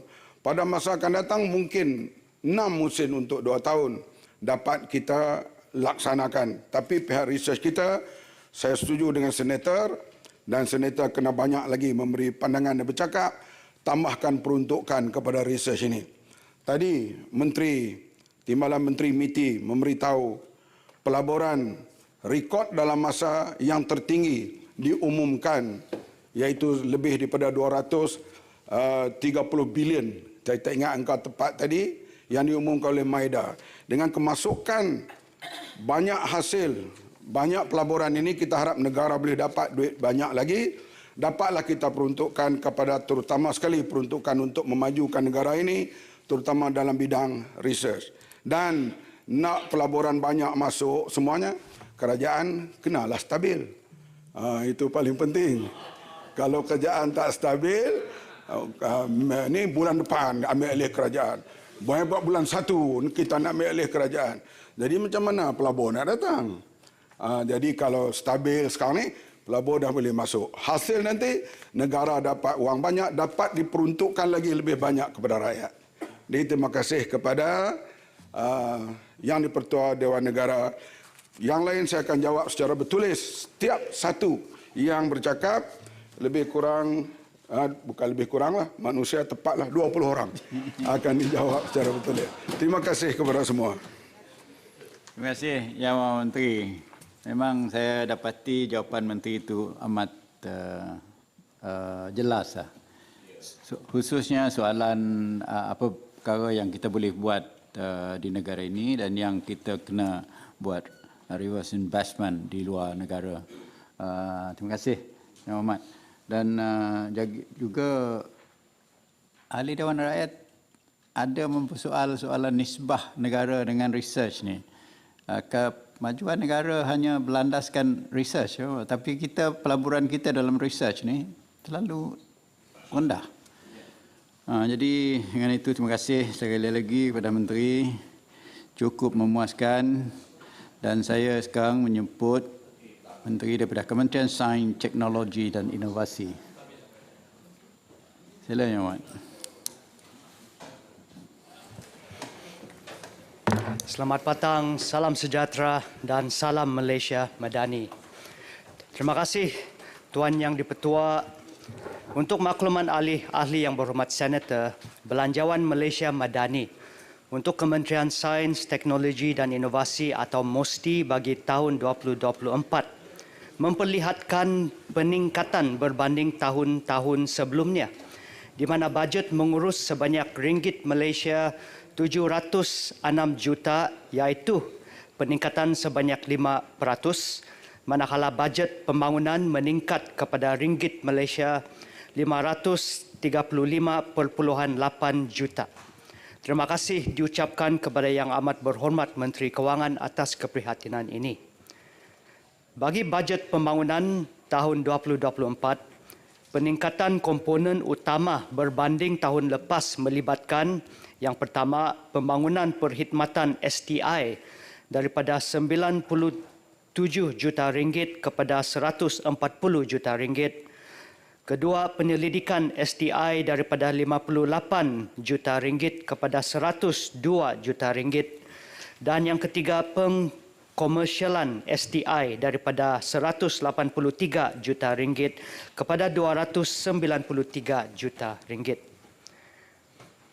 MOSTI melalui Belanjawan 2024 telah mengenal pasti beberapa intervensi baru bagi meneruskan langkah perekayasaan pembangunan teknologi negara bagi melonjakkan pertumbuhan pengkomersialan hasil pembangunan dan penyelidikan atau R&D serta penjanaan peluang ekonomi masa hadapan baru. MOSTI kini dalam usaha memantap dan merancangkan pelaksanaan pelbagai inisiatif di bawah dasar dan pelan hala tuju MOSTI melalui penetapan semula fokus MOSTI bagi tahun 2024 supaya kekal relevan dalam fungsinya sebagai pemboleh daya utama atau key enabler bagi pembangunan STI merentasi pelbagai kementerian dan agensi dalam negara. Dalam masa yang sama, sasaran inisiatif juga akan diseragamkan semula supaya pelandasan prinsip ekonomi madani dan Sustainable Development Goals atau SDG bagi memastikan gerak kerja MOSTI adalah selaras dengan pembangunan STI di peringkat nasional dan global. Ini selaras dengan sasaran untuk menjadikan Malaysia berada dalam kedudukan 30 negara teratas dalam Global Innovation Index menjelang tahun 2025. Sehubungan dengan itu, MOSTI yakin melalui gerak kerja kerajaan perpaduan dalam usaha meningkatkan hubungan perdagangan dengan negara luar, ianya mampu menarik lebih ramai pelabur asing untuk melabur, seterusnya meningkatkan keyakinan industri untuk membuka lebih banyak aktiviti ekonomi berteraskan pendekatan high growth, high value dalam negara. Pada masa yang sama, pendekatan ini akan memacu aktiviti R&D, seterusnya mengukuhkan ekosistem inovasi yang akan melahirkan lebih ramai pembangun teknologi dan pekerja mahir. Namun begitu, usaha ini perlu disokong dengan galakan pelaburan dan insentif cukai yang utuh demi memastikan Malaysia kekal sebagai hub pelaburan bagi sektor perusahaan samada dalam maupun luar negara. Di kesempatan ini, saya ingin mengucapkan terima kasih kepada 8 orang ahli yang berhormat Senator yang telah mengambil bahagian dalam sesi perbahasan Belanjawan 2024 dan telah membangkitkan isu-isu di bawah bidang kuasa MOSTI, iaitu Yang Berhormat Senator Tan Sri Datuk Sri Panglima Anifah bin Aman, Yang Berhormat Senator Datuk Sivaraj Anak Lelaki Chandran, Yang Berhormat Senator Datuk Paul Igai, Yang Berhormat Senator Datuk Lim Pei Hen, Yang Berhormat Senator Datuk Dr. Dominic Lau Ho Chai, Yang Berhormat Senator Tuan Jaziri Alkaf Abdillah Sufian, Yang Berhormat Senator Dr. Haja Wan Martina binti Wan Yusof, dan Yang Berhormat Senator Datuk Syamsuddin bin Haji Abdul Ghaffar. Tan Sri Yang di-Pertua, saya akan memulakan penggulungan pada petang ini dengan mengikut peranan kementerian dan ingin bermula dengan menyentuh cadangan dan pertanyaan daripada Yang Berhormat Senator Tan Sri Datuk Sri Panglima Anifah bin Aman yang memfokuskan kepada ekosistem pembiayaan dana modal teroka atau venture capital yang dikatakan kurang pencapaian bantuan dan sokongan di Sabah Sarawak, terutamanya di Labuan. Untuk makluman yang berhormat Senator, proses permohonan pembiayaan bagi kebanyakan agensi, antaranya seperti MEFCAP dan Cradle Fund, telah dinaik taraf dan ditambah baik melalui proses pendigitalan bagi membolehkan usahawan-usahawan serta syarikat-syarikat di Sabah, Sarawak dan Labuan dapat memohon secara atas talian tanpa perlu hadir ke Putrajaya atau ke Kuala Lumpur. Dalam hal ini, MEFCAP di bawah MOSTI dan Kementerian Ekonomi juga sedang dalam proses penyediaan kertas kerja untuk menambah baik sokongan kepada industri dana modal teroka dan syarikat pemula di Malaysia melalui cadangan intervensi yang menyeluruh. Ini termasuklah mengambil kira insentif-insentif yang tersedia bagi syarikat-syarikat yang didaftarkan di Labuan. Inisiatif tertinggap tunggal ataupun single window initiative yang bakal dilancarkan pada tahun 2024 merupakan sistem penyampaian tunggal awam yang tangkas dan kolaboratif di mana bakal menjadi titik utama kerjasama dengan izin collaborative focal point antara semua pemegang taruh di dalam ekosistem startup negara. Inisiatif ini adalah kerjasama MOSTI dan Kementerian Ekonomi sebagai satu tadbir urus baik yang telus dalam menyelaras aktiviti pembiayaan dan pembangunan kapasiti di samping meningkatkan prestasi dan visibility syarikat pemula tempatan. Inisiatif ini digarap dengan pendekatan keseluruhan kerajaan atau whole of government approach dengan menyatupadukan pemain ekosistem startups melalui koordinasi menyeluruh dan bersepadu menerusi penglibatan dan intervensi daripada 14 agensi yang berkaitan. Selain itu, agensi pembiaya di bawah MOSTI seperti MEFCAP dan Cradle juga telah melaksanakan beberapa siri penglibatan di Borneo, iaitu My Startup Next, Venture Connect dan Ilham MEFCAP Borneo bersama komuniti syarikat pemula yang berpusat di Borneo bagi mewujudkan kesedaran mengenai sokongan yang disediakan oleh Kerajaan Persekutuan kepada syarikat pemula di Malaysia. Kedua-dua agensi pembiaya ini juga telah bekerjasama rapat dengan agensi yang menyokong perkembangan syarikat pemula di Sabah, iaitu Sabah Creative Economy and Innovation Centre atau SINIC, dan di Sarawak iaitu Tabung Ekonomi Gagasan Anak Sarawak atau TEGAS, serta Sarawak Digital Economy Corporation Berhad atau SDEC. Inisiatif dan kerjasama ini akan diteruskan bagi tahun 2024 bagi memastikan sokongan berterusan kepada syarikat pemula di Sabah dan Sarawak. Seterusnya, saya tertarik dengan pertanyaan. Boleh saya mohon mencelah. Okay. Terima kasih YB Menteri Tan Sri yang di-Pertua. Saya ingin bertanya, peningkatan sebanyak 20 juta Cradle Fund yang diterima dalam bajet 2024. Boleh kita tahu apakah program-program yang akan dilaksanakan, dan keduanya berapa startup syarikat pemula yang akan menerima manfaat. Terima kasih. Tan Sri yang di-Pertua. Terima kasih Ahli Yang Berhormat Senator. Sebenarnya bagi Cradle Fund tidak ada peningkatan bajet yang RM20 juta itu masih sama berbanding dengan tahun lalu. Tetapi kita akan memperbaiki dan memperluaskan lagi penerima manfaat untuk peruntukan yang disediakan ini. Kalau sejak tahun 2003, Cradle telah menyalurkan geran bernilai 255 juta ringgit kepada lebih 1,000 syarikat startup di seluruh Malaysia. Jadi pada tahun 2023 dengan peruntukan yang diberikan, kita telah memberi geran kepada 77 syarikat. Tetapi sekarang dengan peruntukan yang sama, kita mempunyai sasaran untuk memberikan geran kepada 109 buah syarikat startup untuk memanfaatkan dengan lebih baik geran yang telah diperuntukkan ini supaya kita dapat merangsangkan pertumbuhan ekonomi negara dan meningkatkan lagi jumlah pekerjaan yang baru. Seterusnya, Tan Sri yang di-Pertua, boleh saya mencelah sedikit? Terima kasih Yang Berhormat Menteri, terima kasih Yang Berhormat Tan Sri.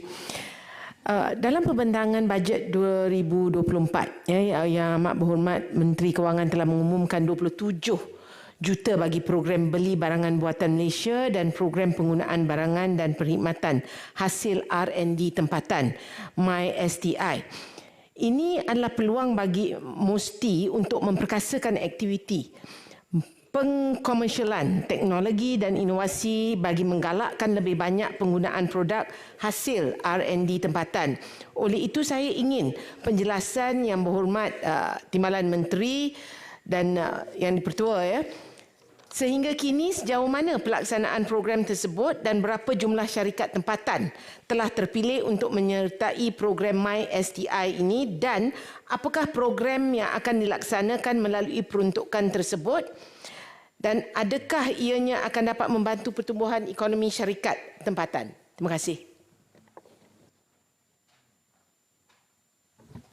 Terima kasih Yang Berhormat Senator. Betul apa yang dikatakan oleh Yang Berhormat Senator. Program MySTI ini dia baru saja dilancarkan oleh Yang Amat Berhormat Perdana Menteri pada Jun tahun ini.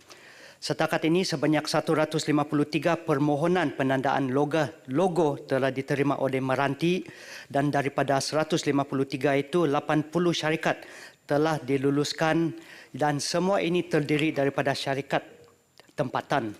Daripada 13 juta itu, peruntukan ini akan disalurkan melalui Perbadanan Pembangunan Teknologi Malaysia ataupun MTDC.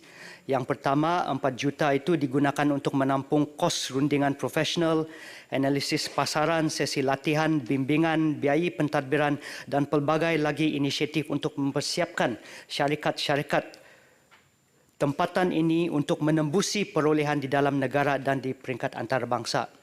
Selebihnya, 99 juta ringgit itu akan digunakan untuk dana uji beli MySTI. Dan program ini adalah untuk membantu kementerian, agensi, kontraktor dan juga syarikat konsesi untuk menguji cuba produk-produk ini dalam tempoh 3 hingga 6 bulan sebelum membuat perolehan sebenar. Dan antara matlamat utama MySTI ini adalah untuk membantu supaya produk-produk dan inovasi daripada Malaysia ini boleh menerokai pasaran di dalam dan di luar negara untuk memastikan bahawa kita dapat memperluaskan lagi pasaran produk-produk tempatan kita. Seterusnya, saya tertarik dengan pertanyaan yang... Tan Sri Yang Bertua, boleh saya nanya soalan ya? Tadi Yang Berhormat Menteri, Timbalan Menteri ada sebut MEFCAP. MEFCAP setahu saya bawah Kementerian Kewangan. Mungkin saya silap. Walau bagaimanapun, saya dapat rungutan daripada beberapa pemohon bantuan atau pinjaman daripada MEFCAP ini, kelulusannya sangat lambat. Dikatakan kerana MEFCAP Board tidak bermesyuarat sudah 5-6 bulan kerana ketiadaan pengurusi katanya. Adakah itu benar keadaannya?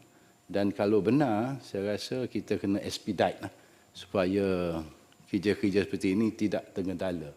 Terima kasih. Terima kasih Tan Sri.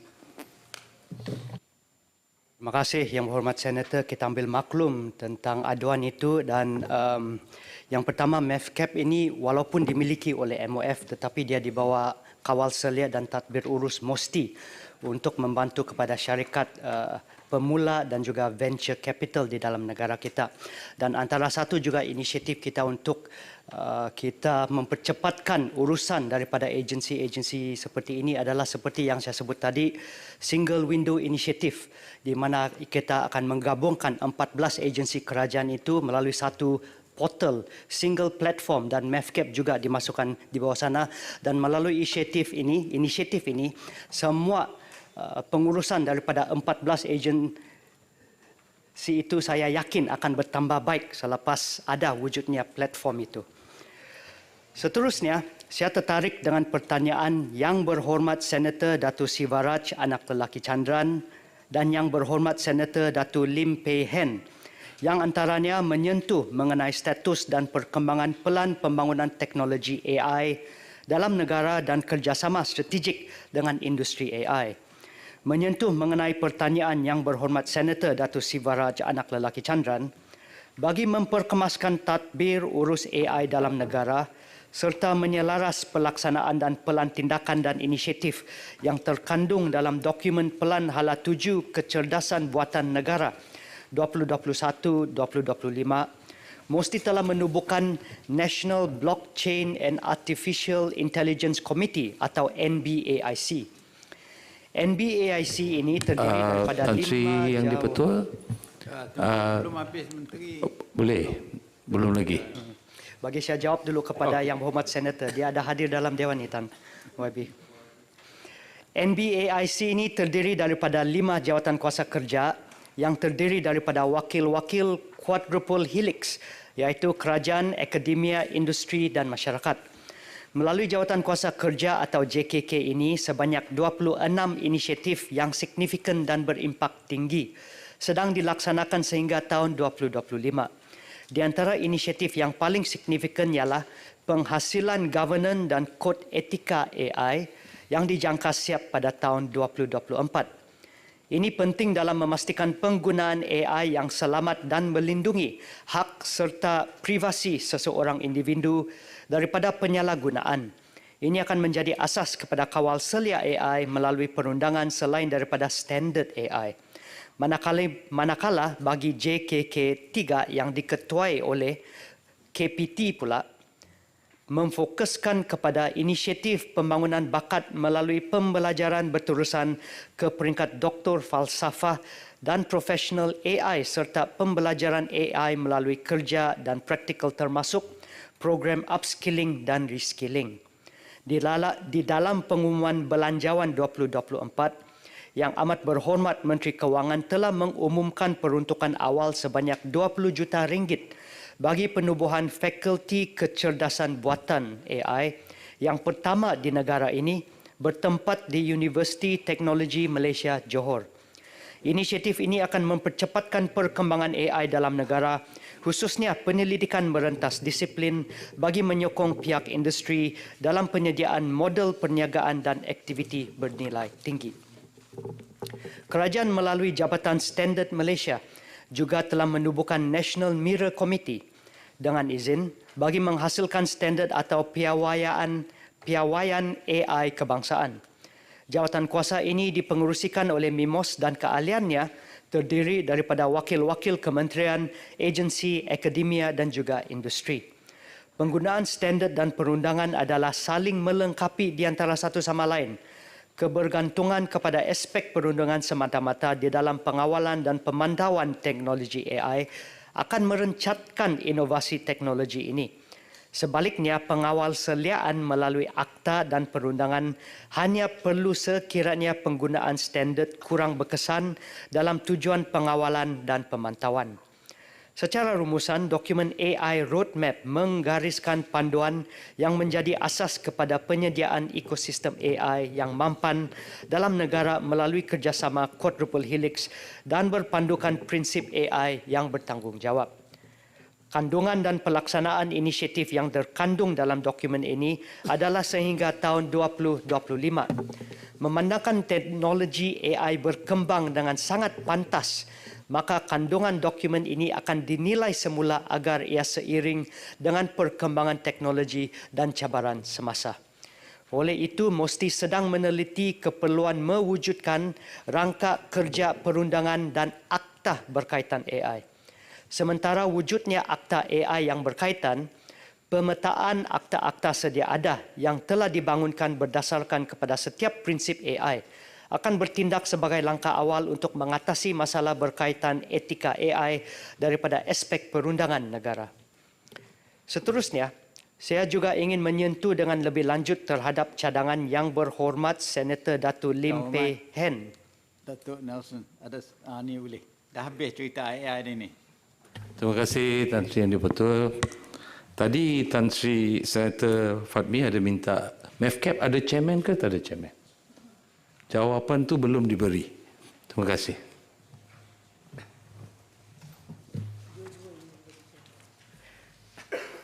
Saya akan semak kembali sebelum memberi jawapan yang rasmi sebab kita ada pelantikan yang baru dalam beberapa agensi dalam beberapa bulan ini. Jadi saya ingin memberikan nama yang betul juga dan jawapan yang tepat. Terima kasih Ahli Yang Berhormat Senator. Seterusnya, saya menyentuh cadangan Yang Berhormat Senator Datuk Lim Peh Hen mengenai kerjasama strategik dengan industri AI serta inovasi dan sumbangan penubuhan Center of Artificial Intelligence for Future Industry kepada pertumbuhan sosioekonomi Malaysia. Dari aspek kerjasama strategik industri AI, di bawah rancangan Malaysia ke-12, MIMOS sedang melaksanakan R&D bagi pembangunan sistem komunikasi pintar industri yang akan membolehkan mesin dan peralatan sedia ada menggunakan IoT untuk berkomunikasi secara pintar dan menyokong pelaksanaan pendigitalan secara lebih kos efektif. MIMOS juga membangunkan satu platform sistem mikro-kolaboratif berotonomi yang anjal untuk kilang dan industri perkhidmatan PKS yang merangkumi sistem deria berkemampuan komunikasi yang maju untuk mengumpul, memantau dan mengawal peralatan yang dilengkapi IoT untuk memudahkan perancangan pengeluaran dan perancangan sumber perbuatan demi meningkatkan produktiviti. Selain itu, MIMOS juga melakukan R&D dalam pemeriksaan kualiti untuk pemeriksaan objek kompleks. Contohnya pengesanan permukaan dan pemeriksaan struktur 3D. Ini adalah untuk mengotomasikan proses pemeriksaan serta meningkatkan produktiviti. Secara keseluruhan, MIMOS bekerjasama dengan perusahaan kecil sederhana untuk syarikat pemeriksaan visual. Mengenai Center of Artificial Intelligence for Future Industry ataupun KAIFI, penubuhan KAIFI ini di bawah National Policy on Industry 4.0. Ia bertujuan untuk mewujudkan ekosistem AI bagi industri Malaysia untuk bergerak ke industri 4.0.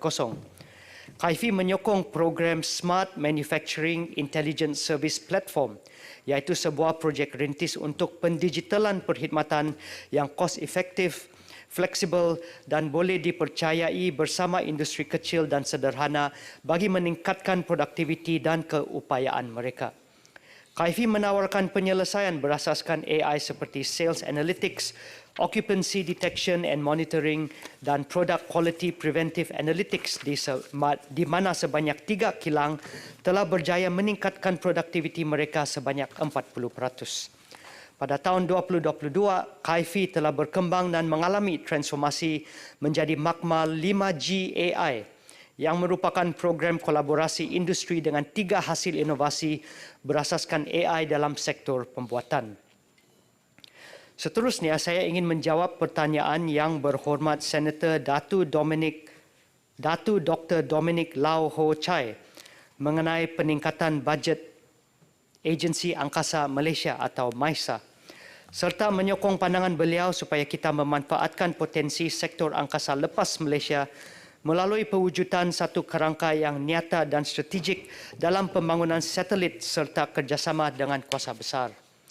Bagi tahun 2024, MAISA dijangka akan menerima sebanyak ringgit Malaysia 64.97 juta ringgit di bawah perbelanjaan mengurus dan ringgit Malaysia 20.9 juta di bawah perbelanjaan pembangunan.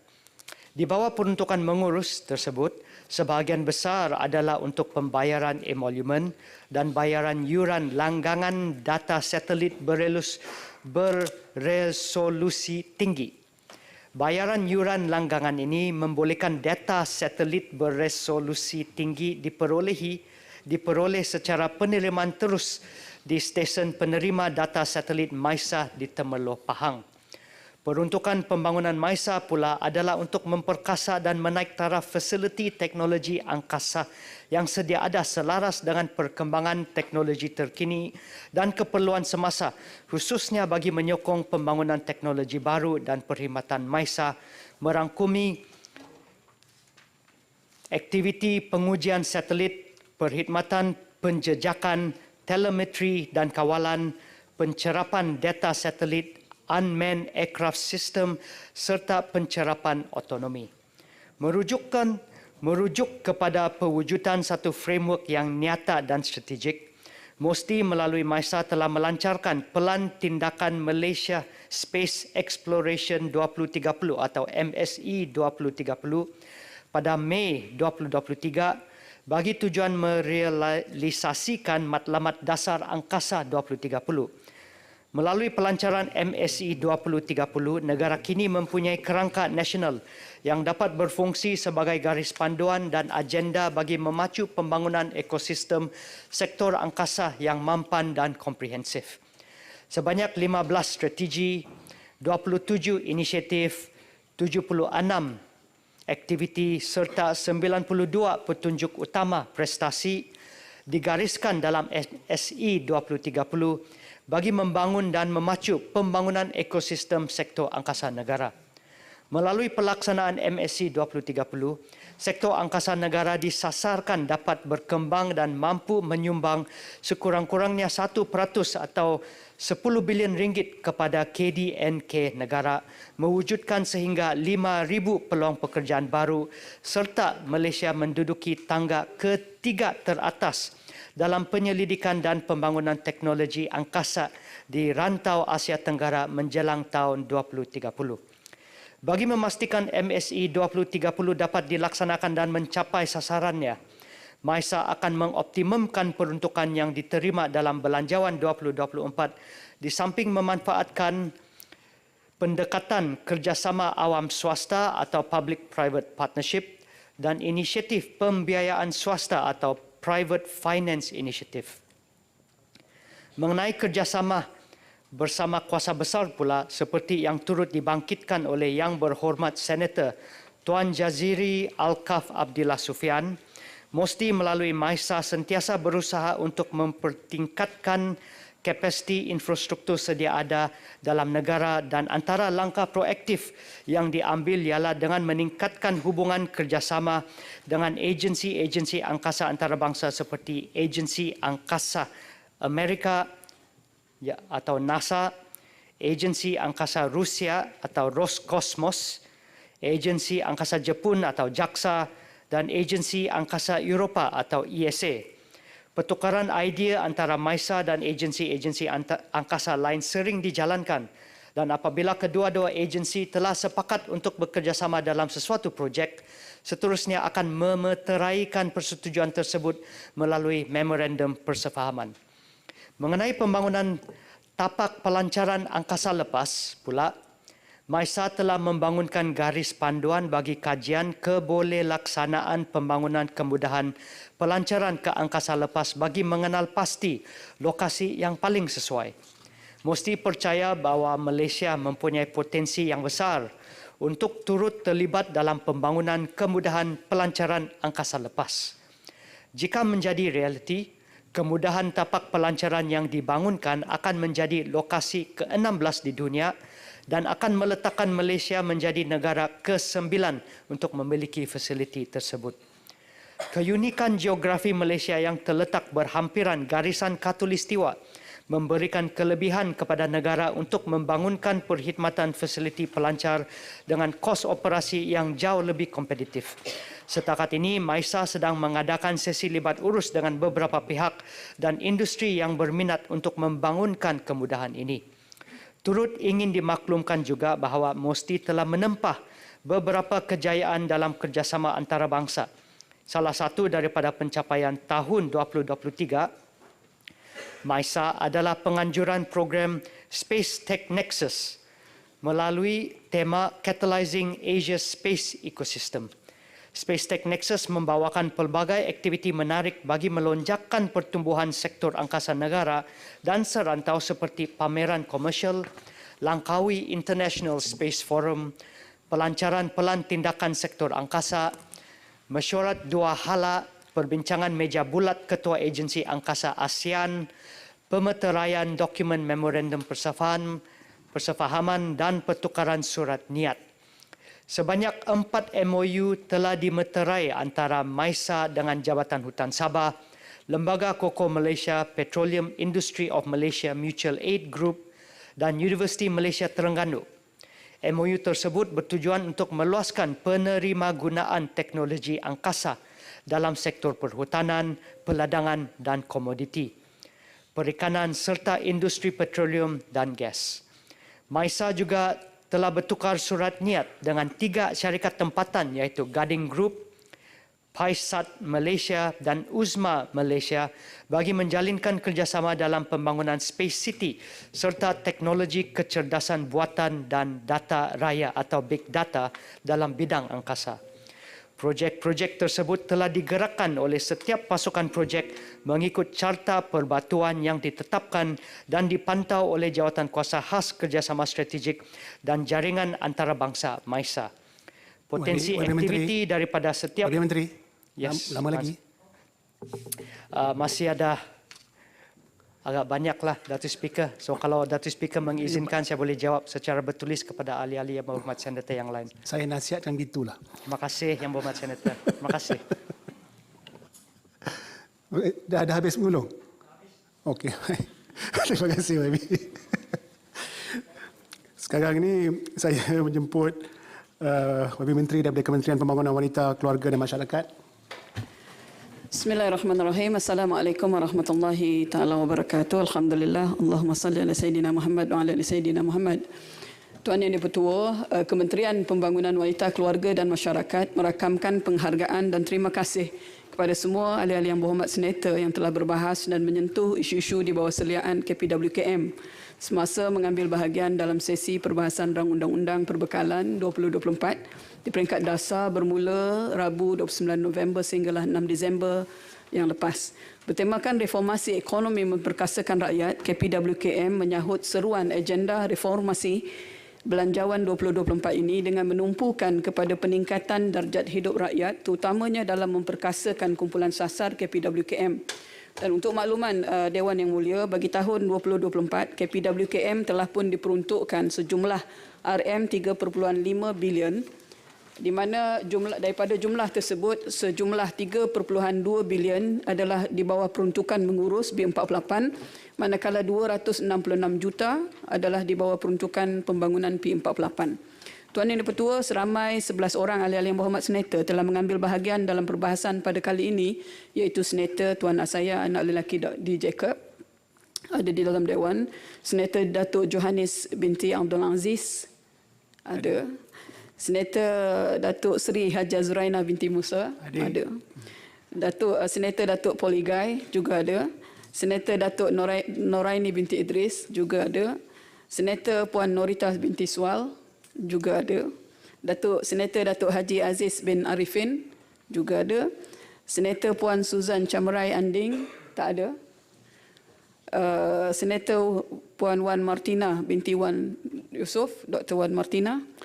Senator Datuk Syamsuddin binti Haji Abdul Ghaffar bin Haji Abdul Ghaffar tak ada.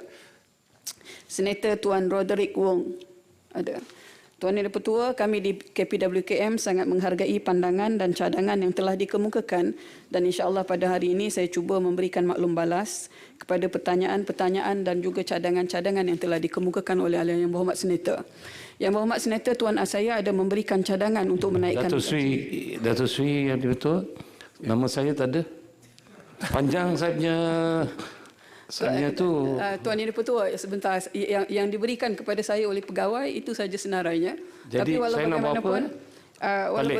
Walau bagaimanapun kita bagi kementerian untuk semak tengok macam mana kalau ada kita jawab. Saya ada bincang pasal jururawat pengasuh. Ya, supaya jururawat pengasuh dimasukkan sebagai satu kerjaya dalam tu tak ada. Okey. Jadi kalau tak ada saya boleh baliklah. Dah. Ini masalahnya bila ahli-ahli kecil hati. Bila mereka berbahas dalam dewan ni, pegawai tak ada. Ini Cuma saya ingat saya ingat Tan Sri Yang Dipertua, Tuan Yang Dipertua, saya ingat bila jururawat pengasuh ia akan terkait dengan Kementerian Kesihatan. Sama ada telah dijawab oleh Kementerian Kesihatan atau bagaimana kita akan semak. InsyaAllah senator boleh tenang dan duduk.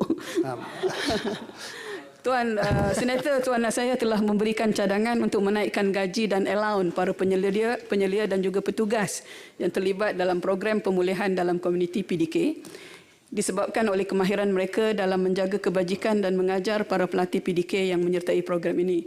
Untuk makluman Dewan Yang Mulia, program pemulihan dalam komuniti PDK ini adalah salah satu strategi pembangunan komuniti untuk rehabilitasi, penyamaan peluang dan juga integrasi sosial bagi orang-orang kurang upaya.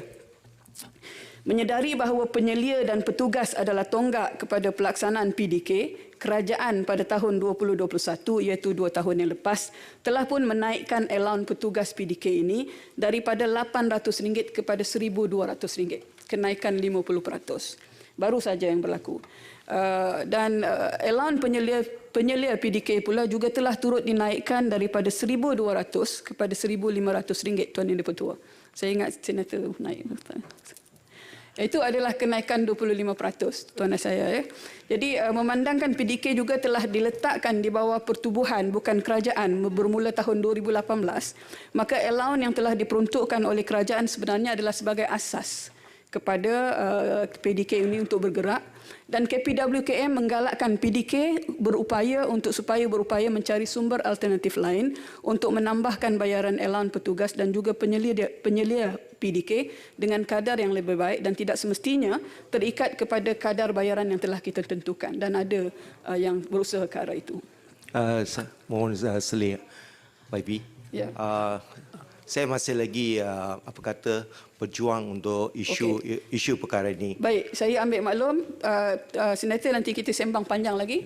Saya ada 11 orang, kalau nak ikut setiap soalan 2 minit je, Tuan Yang di-Pertua. Jadi kita bagi yang tu, Tuan Yang di-Pertua.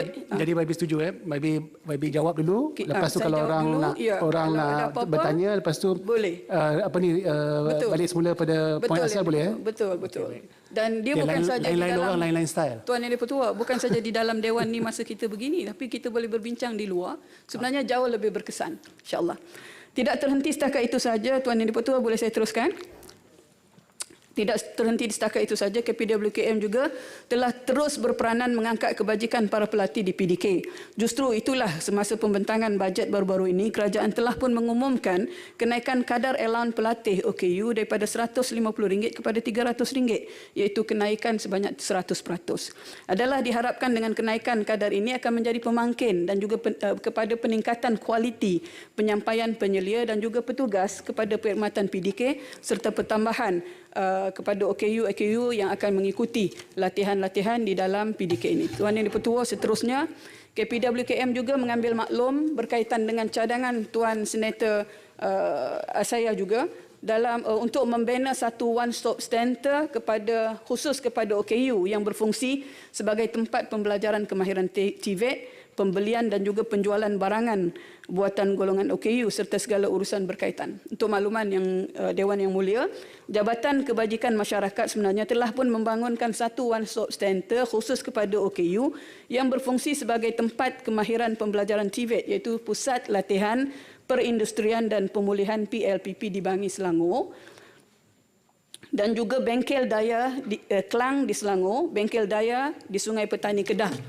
Institusi-institusi OKU ini menawarkan latihan TVET kepada OKU mengikut kemampuan dan kebolehan OKU tersebut. Antara kursus yang ditawarkan di institusi-institusi ini adalah seperti kursus pengurusan pejabat, kursus pembuatan pakaian wanita, kafe dan bakery, bakar roti, catering, pramusaji, jahitan, sulaman dan juga kursus-kursus prostetik dan ortetik, kursus fabrikasi logam, iaitu termasuklah dalam pembuatan kursi roda. Manakala jumlah OKU yang sedang menjalani pembelajaran dalam bidang TVET bagi tahun 2023 adalah seramai 135 orang. Selain daripada itu, institusi ini juga berperanan sebagai tempat untuk mengumpul serta memasarkan produk yang dihasilkan oleh pekerja-pekerja dalam kalangan OKU. JKM juga mewujudkan pusat khidmat setempat ataupun PKS orang kurang upaya bertujuan untuk menyediakan perkhidmatan kepada OKU dalam satu tempat secara bersepadu sehingga kini terdapat 2 PKS OKU, iaitu satu di Bedong Kedah dan keduanya di Marang, Terengganu. PKS ini, Tuan Yang di-Pertua, berfungsi sebagai pusat pemulihan dalam komuniti, pusat rujukan OKU, pusat sumber maklumat, pusat pengesanan awal kecacatan, pusat khidmat nasihat, pusat pendaftaran OKU dan juga pusat pengumpulan serta pemasaran hasil produk OKU. Tuan Yang di-Pertua, seterusnya, Ahli Yang Berhormat Senator Puan Norita binti Sual bertanyakan adakah sama ada terdapat program di bawah Belanjawan 2024 yang disediakan oleh kementerian ini kepada golongan OKU luar bandar untuk mendapatkan pendidikan dan kemahiran berkaitan teknologi dan sistem pendigitalan. Untuk makluman Dewan Yang Mulia, OKU juga merupakan salah satu kumpulan sasar yang perlu diperkasa dan memastikan mereka tidak ketinggalan dalam arus teknologi dan digital pada masa ini. Sehubungan dengan itu, bagi memastikan OKU di kawasan luar bandar turut mendapat akses kepada pendidikan dan kemahiran berteknologi tinggi, kerajaan menerusi Kementerian Pengajian Tinggi KPKT dan juga Kementerian Kemajuan Desa dan Wilayah ada menyediakan kemudahan-kemudahan ini. Politeknik contohnya Kolej Komuniti Giat Marah menyediakan program TVET berkaitan teknologi tinggi dan juga pendigitalan kepada pelajar-pelajar lepasan sekolah menengah termasuklah orang-orang kurang upaya. Ini selaras dengan pendekatan the whole of a government approach yang dipraktikkan pada masa ini melibatkan kolaborasi antara kementerian dan agensi-agensi lain yang turut berperanan dalam pembangunan OKU secara menyeluruh. Seterusnya, Tuan Yang di-Pertua, Senator Datuk Johannes binti Abdul Aziz ada menanyakan mengenai pelan tindakan pemerkasaan ibu tunggal. Untuk makluman Dewan Yang Mulia, walaupun pelan tindakan pemerkasaan ibu tunggal ini telah pun tamat pada tahun 2020, usaha-usaha pemerkasaan wanita termasuklah ibu tunggal masih giat dijalankan. Selain itu, KPWKM sedang dalam tindakan untuk menggubal dasar wanita dan pelan tindakan pembangunan wanita yang baru yang merangkumi semua aspek pembangunan wanita termasuklah ibu tunggal. Penggubalan dasar wanita negara yang baru ini adalah kesinambungan kepada dasar wanita negara yang telah digubal pada tahun 2009 dengan mengambil kira isu, peluang, cabaran dan persekitaran masa kini yang akan datang berteraskan perlembagaan persekutuan, prinsip rukun negara dan dasar dan pelan ini dijangka akan siap pada penghujung tahun 2024. Untuk itu, KPWKM telah pun selesai menjalankan kajian keberkesanan pelan tindakan pembangunan wanita sedia ada yang akan dijadikan sebagai asas bagi menentukan hala tuju dasar wanita negara dan pelan tindakan wanita yang baru. Kajian ini diadakan bagi menilai semula komitmen kerajaan terhadap pemerkasaan wanita dan kesaksamaan gender serta mengaitkan perspektif Malaysia Madani dengan usaha mendukung kesaksamaan gender dan keadilan bersama. Selain itu, kajian ini juga dijalankan bagi melihat penyelarasan dengan komitmen antarabangsa serta mengenal pasti kerelevanan dasar dan pelan tindakan negara seiring dengan perubahan-perubahan masa. Tuan Yang di-Pertua, KPWKM senantiasa komited dalam memperkasakan agenda pemerkasaan wanita dan agenda ini bukan sahaja sebenarnya terletak di batu jemala Kementerian Pembangunan Wanita ini tetapi juga terletak di pundak kita semua. Tuan Yang di-Pertua, seterusnya, Yang Berhormat Senator Puan Susan Chamrai Anding telah membangkitkan perkara berkenaan penyertaan wanita dalam politik yang rendah dan perlu diperbaiki. Yang Berhormat Senator, Kementerian Pembangunan Wanita, Keluarga dan Masyarakat menyambut baik semua cadangan dan pandangan serta saranan Yang Berhormat Senator supaya penyertaan wanita dalam pelbagai peringkat politik sama ada ahli Dewan Negara, ahli Dewan Rakyat, menteri dan timbalan menteri dipertingkatkan. Penyertaan wanita dalam politik di negara ini memang masih rendah dengan hanya kadar 13.5% di Parlimen, di Dewan Rakyat dan kemudian 15% di Dewan Negara. Menurut laporan Indeks Jurang Gender Global 2023 oleh Forum Ekonomi Dunia, Malaysia menduduki tangga ke-122 daripada 146 negara dengan skor hanya 0.098 bagi sub-indeks politik. Hari ini pun kita telah melihat dua sahabat kita mengangkat sumpah dan kedua-duanya adalah kaum Adam. Jadi ini adalah tugas dan tanggungjawab kita semua, tuan-tuan, Tuan Yang di-Pertua. KPWKM sentiasa prihatin dan komited dalam memastikan penyertaan wanita sebagai pemimpin dan pembuat keputusan. Kerjasama juga telah diadakan bersama dengan Pertubuhan Bukan Kerajaan untuk meningkatkan penglibatan wanita dalam politik melalui forum dan bengkel bina upaya kepimpinan wanita dalam politik. Antara program yang telah dilaksanakan adalah dengan kerjasama Majlis Kebangsaan Pertubuhan Wanita Malaysia, NCWO yang seperti mana berikut. Pertama, Forum Kepimpinan Wanita dan Politik memacu realiti peningkatan perwakilan wanita yang telah pun kita adakan awal pada Oktober 2022. Dan kemudian pantau PRU 15 untuk memerhatikan bagaimana komitmen parti-parti politik dalam mengenengahkan kepimpinan bakat-bakat dan calon-calon wanita. Dan ketiga, Forum Kepimpinan Wanita Pasca PRU 15 melangkah ke hadapan pada 10 Disember untuk kita melihat apakah prestasi yang telah kita capai pada waktu itu, dan yang seterusnya adalah beberapa bengkel bina upaya kepimpinan wanita dan kesejahteraan negara sebanyak 3 kali untuk tahun ini dicadangkan. Pertamanya telah dilangsungkan pada 20 Jun 2023 dan kemudian pada 28 November 2023 di Utara, 20 Jun di Kuala Lumpur, dan yang akan datang akan dilaksanakan di Pahang dalam sedikit masa lagi insya-Allah. Bagi menyokong usaha meningkatkan penglibatan wanita dalam politik, saya menyeru, ini penting, ahli-ahli yang berhormat, Tuan Yang Dipertua, saya menyeru agar semua parti politik turut memberikan komitmen supaya wanita diberikan peluang yang saksama untuk terus melibatkan diri sebagai pemimpin parti dan menjadi calon. Perkara ini hanya dapat dicapai sekiranya semua pihak memberikan sokongan. Saya nak panjang syarah tu lagi Tuan Yang Dipertua, tapi cukup lah itu. Seterusnya Yang Berhormat Senator, okey. Yang Berhormat Senator Datuk Haji Aziz bin Arifin telah menyentuh berkaitan borga emas. Perkara yang dibangkitkan adalah cadangan meningkatkan peruntukan kewangan kepada pawai yang aktif, merealisasikan penubuhan pawai di setiap daerah ataupun parlimen, serta menggalakkan warga muda belia menyertai sukarelawan khidmat bantu di rumah untuk membantu warga emas yang bersendirian duduk di rumah. Tuan Yang Dipertua, sebahagiannya sebenarnya telah pernah saya jawab di Dewan Yang Mulia ini. Bermula pada tahun 2021, bantuan kewangan tahunan bagi pengoperasian kepada pawai telah dinaikkan dari 33,330 kepada 50,000. Merangkumi pertambahan kepada peruntukan program dan aktiviti pawai serta kenaikan allowance sukarela, penyelia dan juga pembantu-pembantu penyelia. KPWKM akan membawa cadangan yang disuarakan oleh Yang Berhormat Senator berkenaan pemberian peruntukan yang lebih kepada pawai yang aktif menerusi Majlis Penasihat dan Perlindungan Warga Emas yang akan diadakan nanti. Terima kasih Yang Berhormat Senator. Berhubung dengan penubuhan pawai baru di daerah dan parlimen, suka saya nyatakan di sini, saya pun dah jawab dalam Dewan Yang Mulia ini, bahawa KPWKM telah pun menerima peruntukan sebanyak 3.8 juta bagi penubuhan pawai baru pada tahun 2024. Bermula tahun 2024, KPWKM telah mengambil inisiatif yang baru melaksanakan konsep penubuhan pawai yang lebih komprehensif dan meluas.